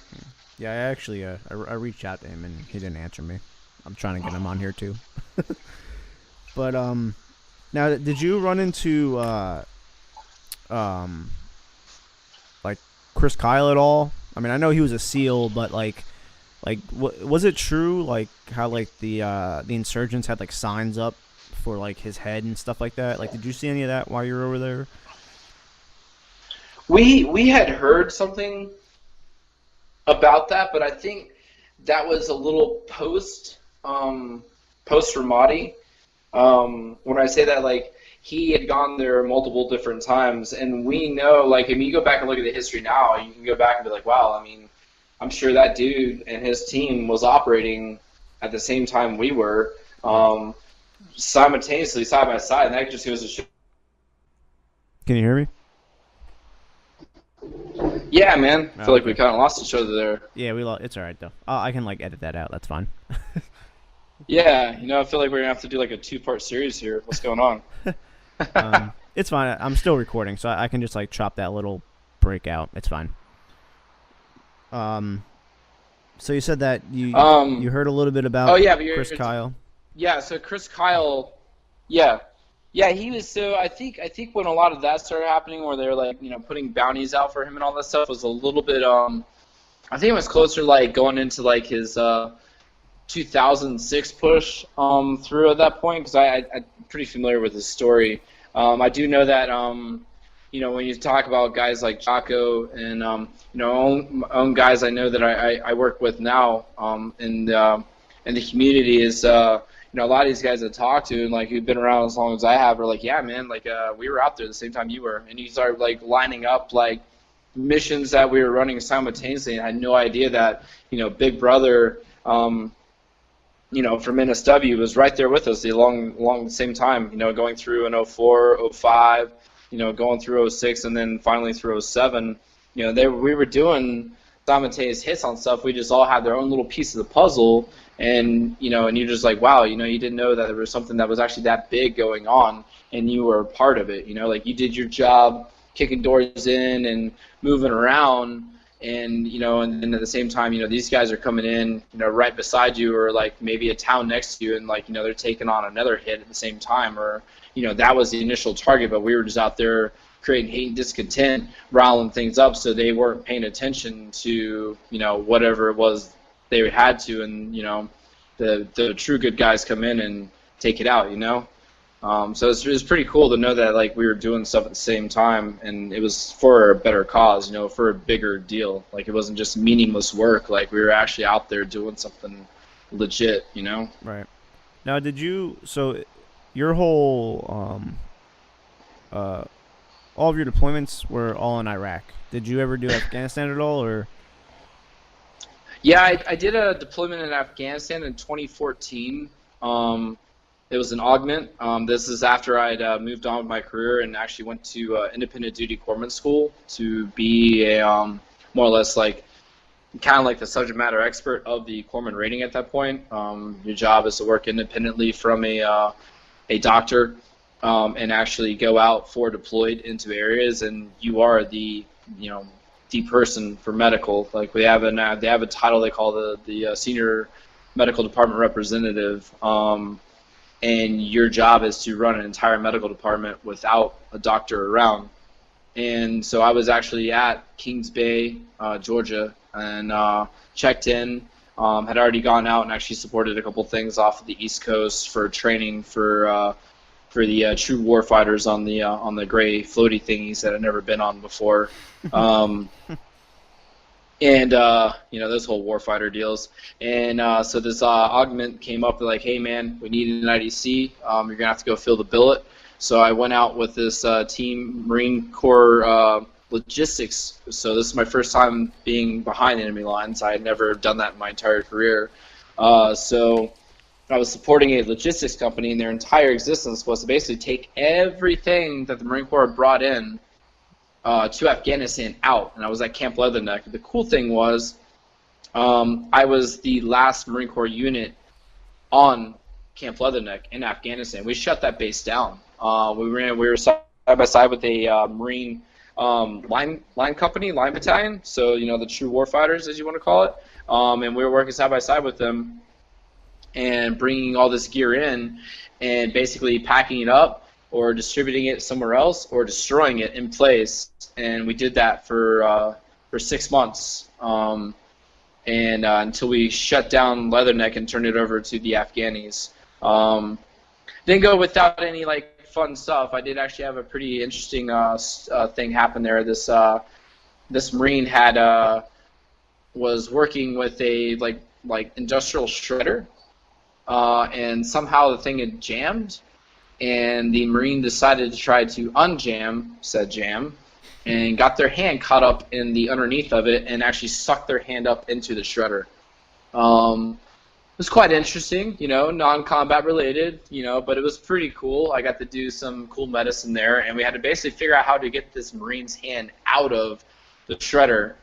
Marine was quite distraught, but kept their cool, and I was able to get some meds on board to kind of, keep the Marine at bay from freaking out, so I could figure out how to get their hand out of this thing. We basically were able to pull the shredder part of this off, the two big shredding tubes that basically were locking this Marine's hand in. We dismantled it to pull that out and basically transported the Marine with this thing still attached to their hand, but it was in a smaller piece, all the way to Camp Bastion, which is where the main hospital was, and worked with surgeons. They had hand surgeons, orthopedic surgeons, like everything was there, and working together as a team to remove this contraption from the Marine's hand so they could basically put the hand back together. And all the damage that looked really bad, like there were 3-4 fingers involved, and they were able to salvage everything, but one part of the Marine's finger basically just lost like half a little digit on a finger. Like a section, like where it's broken down into 3 pieces of joints, right? And it was just one part of it, the very tip basically, was gone. Oh, wow. And so that was kind of interesting, different kind of scenario, right? You're used to like people get blown up and shot and all that stuff, and I've got a Marine with their hand stuck in a shredder, good times. So that was my 2014 love right there, Other than that, that was kind of a really uneventful, if you want to call it, like as in combat, because I wasn't really involved in any combat on that one. But it was just different to be in you kind of see it from behind lines. Like, there's a lot of other moving parts that go on there, and you always think as like a warfighter, you're always the front line, you're the most important aspect of everything. But, these people behind enemy lines are the ones who truly make your job easy by making sure that you get all the things you need, that you have your air support, that you have your food coming out to you, that you have your resupplies for ammunition. And these guys still get some too. They still get shot at every time they leave the base because they're the most susceptible. They're in a giant, logistical convoy with multiple large vehicles, and they have to get that stuff to you. And so a lot of the guys who are on the front lines sometimes forget that, that the people who are keeping them in the fight are just as susceptible to getting into firefights as they are, and it can go sideways really quick for them. I mean, I'm sure like they probably have, as big, if not bigger, target on their back because, I mean, obviously the enemy's pretty smart, and I mean they want to take out the supplies just as much as they want to take out, the infantry, because if they take out the supplies, then the infantry can't really do anything. Right, and that's where that whole one team, one fight thing has to really be brought into the forefront of like understanding. And the ones who are older and understand, like there's always going to be that we always get at each other. You have the Marines who are the frontline 0311s, and they always like to call anybody else who's not a 0311 a POG, which stands for personnel other than grunt. And it's just like, hey, it's just a fun. We get at each other like that. We like to make fun of each other and stuff. But the ones who really get it are the ones who understand truly what's going on. But yeah, so that was my 2014 deployment, and then I moved on to some screening and going into Naval Special Warfare, which is where I'm at today, and supporting NSW as an IDC there, and being forward, doing the thing with them. It's really about all I can go into that. But yeah, it's a fun job. I really enjoy it. I've gone to a lot of schools, and continuing on with my career, and seeing where it takes me. I hit 17 years in July, so I hope I still got a few more years to go do things and continue to deploy. And I really like where I'm at now, so I'm hoping to stay in this community and continue on with my career. So I just kind of did some some math here. So since you joined in 2002, your only shore duty was Kings Bay? Or I had one other shore duty in between. It was actually that was where I deployed in 2007. That was also an augment for me. I was actually at a clinic on Camp Pendleton, but it was cut short because I wanted to get back into it, and I actually went to a school. And from that school, I ended up over at a First EOD company, and actually I did do a deployment in 2010. We didn't actually talk about that one. It was a Marine Expedition Unit, 13th MEU, and I was a corpsman with First EOD company in support of the anti-piracy mission at the time that was going on. We worked with recon and force recon, and hitting up a bunch of different countries for training, and also at the same time we're part of the anti-piracy of the fleet at the time that was going on out in the Gulf of Aden. That was a 6-month or 7-month deployment in 2010. so you were attached to like an LHD for that, or an LPD? Yes. I was actually on an LPD. I was actually on the Green Bay. It was this maiden tour actually. But we bounced between the LPD and the LHA, which was the Boxer. We were the Boxer ARG, 13th MEU in 2010. So that was that deployment there. So I was at a clinic, left the clinic, went to a school, came back from the school, and then went to First EOD company out of Camp Pendleton, and then was attached to the 13th MEU. And that was a 24-month tour, more or less. And then after that, that's when I went to Independent Duty Corpsman School in 2012. I went there from 2012 to 2013. And so then my first true 3-year-long stint at a shore duty was with Kings Bay. But even while I was there, I was still gone a lot, which was nice. Right, because that's where you went and did the Leatherneck deployment, or IA. Yes, 2014, yeah. So when did you get back from that?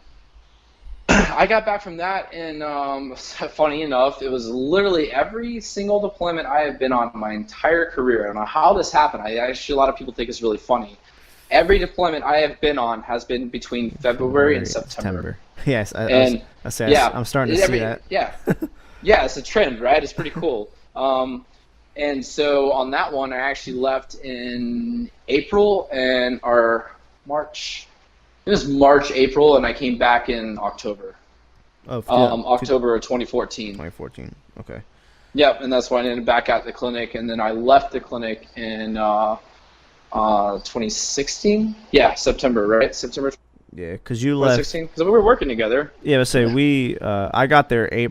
I graduated core school and got there April of 16, and then we were there for like the summer together, and then you left. I left that September then.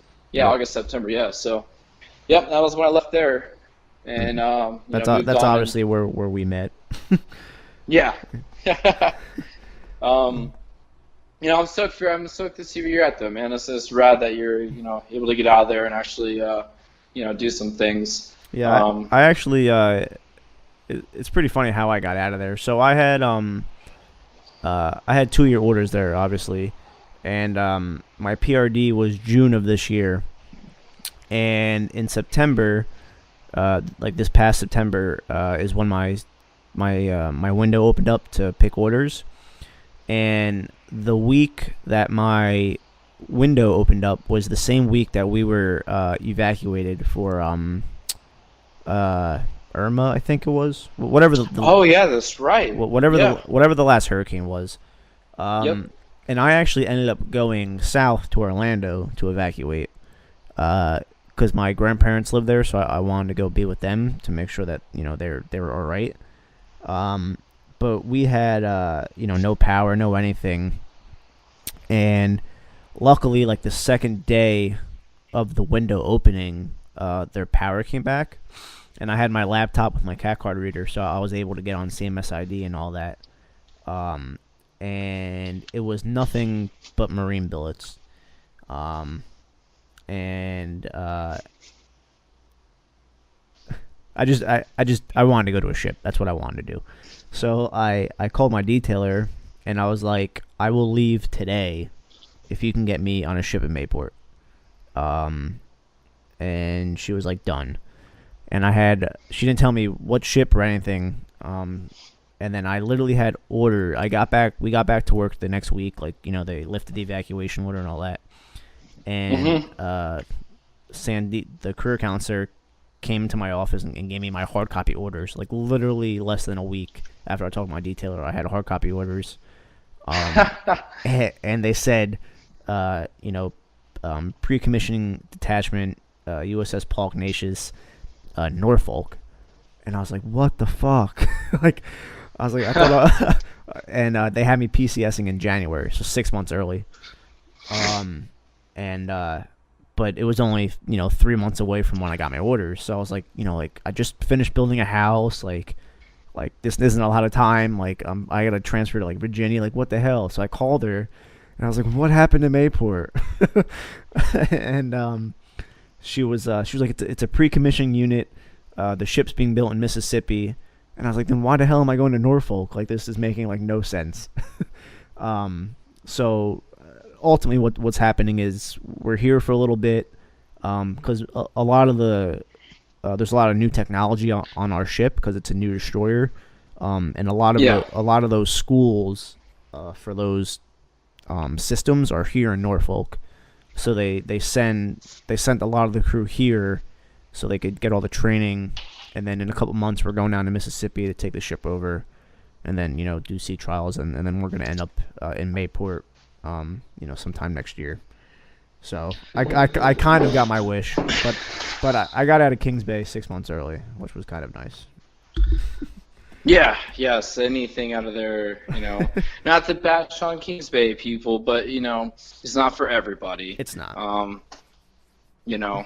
And I mean, I know for you, I mean, like, you having already spent time on a submarine, you already know that life. And so the last thing you probably ever wanted to do is be put back into a submarine command, as a corpsman at a clinic. Right. Yeah, I couldn't wait to get to shore duty and, like, sit behind a desk and get to come home every night and not have to worry about duty and all that. And, like, after, like, 6 months of being there, I was just so done. It's weird. Yeah, it was boring, Yeah. like you're used to like a lot faster of a lifestyle, and like, when all of a sudden like you aren't doing that anymore and you're not being challenged, you're just like, well, then what is my existence? Like, what am I waking up to every day? Like, what am I supposed to be doing? And, there's only so much you can get out of clinic as far as being challenged. I mean, it's pretty mundane work, and yeah, you find out real soon, like, if that's the lifestyle you're meant for. Some people are really good at doing that day in and day out, and a lot of us who are used to that more, like, underway or forward deployed kind of lifestyle, like, you're used to popping, like, you're like, all right, what's the next thing? What are we doing? And, you feel like you have a little bit more of a purpose in your life. Right. And it's more, you can kind of spread your wings a little bit more, too. Like, at the clinic, you're in whatever department you're in, and that's what you do every single day. But like here on the ship, I mean, I really can't speak for how it is on your side of the fence because I've never experienced it. But on the ship, like, there's a lot more to do than just being a corpsman that you're responsible for. Like I need, you can get all kinds of quals and all that stuff. Right. Like I have to be part of the VBSS team, which are like the visit board search and seize. The little rib boats that we drop off the destroyer. That's right. They do like a lot of anti-piracy and stuff like that. So I have to go through like a bunch of schools for that. I get entered into the realm of maintenance again, like being work center soup and doing the 3M program and all that. So it's kind of it's always something different, and it kind of keeps you going instead of doing the same thing over and over and over and over and over again.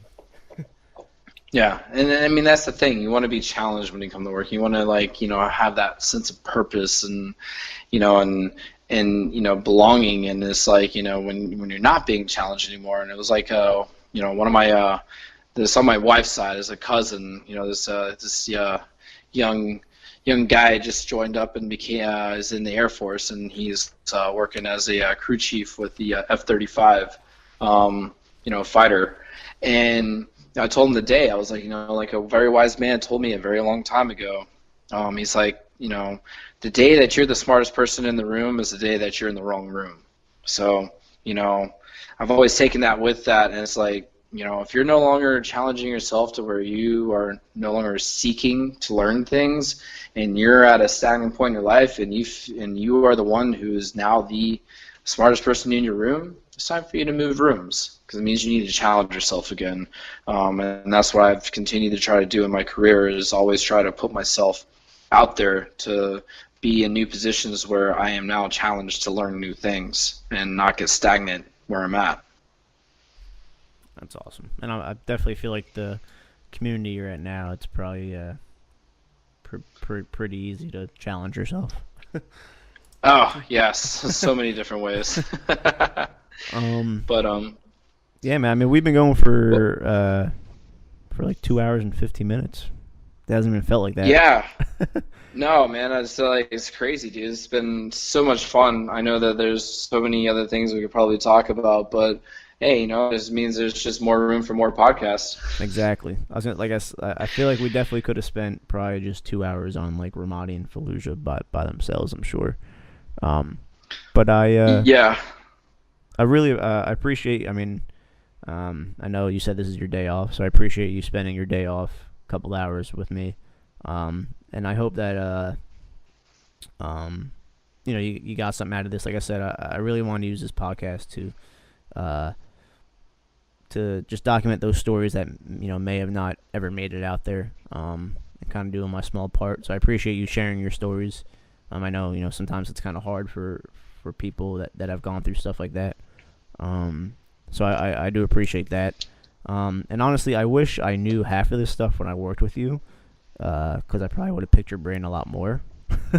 That's cool, man. But it's actually fun. It's a good medium. It's a good platform. A lot of guys actually, who come from my background, you hear a lot of guys like, oh, no, I never want to talk about this stuff. A lot of us actually do like to talk about this stuff. It's therapy for us. It's a way for us to just remember and to never forget, because, with a lot of those events that happen, you lose a lot of brothers. And it's when you stop talking about your brothers and what you went through with them that you forget, and you never want to forget. You always want to remember, and always remember who you live for every day, remember who you wake up for every day, and continue to push for every day.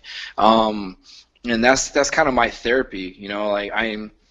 We'll never get those people back, but as long as I know I'm pushing forward every day and trying to do my best to live in their honor and to carry it on, then it's good. And being able to talk about it and remember those things, even if some of them weren't fun or good, you know why you're doing it every day, and that's the biggest thing for me, is just trying to make sure that I'm able to pass on things and to help mentor other corpsmen to make sure that when they're in that position that they're always going to do the best for their Marines, their sailors, whoever they're with, and be able to be the person they can count on. And that's kind of like why I wanted to be in IDC in the first place, is to be able to be in that position to where I can now mentor young junior corpsmen to go on and truly live up to who we are as a rating. We're the most decorated corps in the military, so that's a lot to live up to. Well, again, I just want to say thank you. Thank you for taking your time. Thank you for talking to me. Thank you for your service. Obviously, I mean, I was in high school at college parties while you were in Ramadi and Fallujah, so and at that time I wasn't even thinking about what was going on around the world. So to kind of think back at that, I'm playing beer pong in high school, and I got guys like you in the middle of a war zone in a city. It's just I appreciate it a lot more now. And just thank you for that. Thank you for doing that. I feel like I speak on behalf of the country when I say thank you for that. And again, I just really appreciate that you taking out the time and sharing all that with me. Yeah, brother, appreciate you. Thank you for everything. And I really appreciate what you're doing with this. I hope it continues to grow, and you can get more guys on to tell their stories about what happened and what they went through. Yeah, that's definitely the mission. Well, Well, hey, man, you go enjoy your day off. Obviously, you deserve it, and we'll definitely talk soon, and we'll probably most definitely have like a part 2 to this without a doubt. All right, dude. Take it easy, brother. All right, man. Have a good one.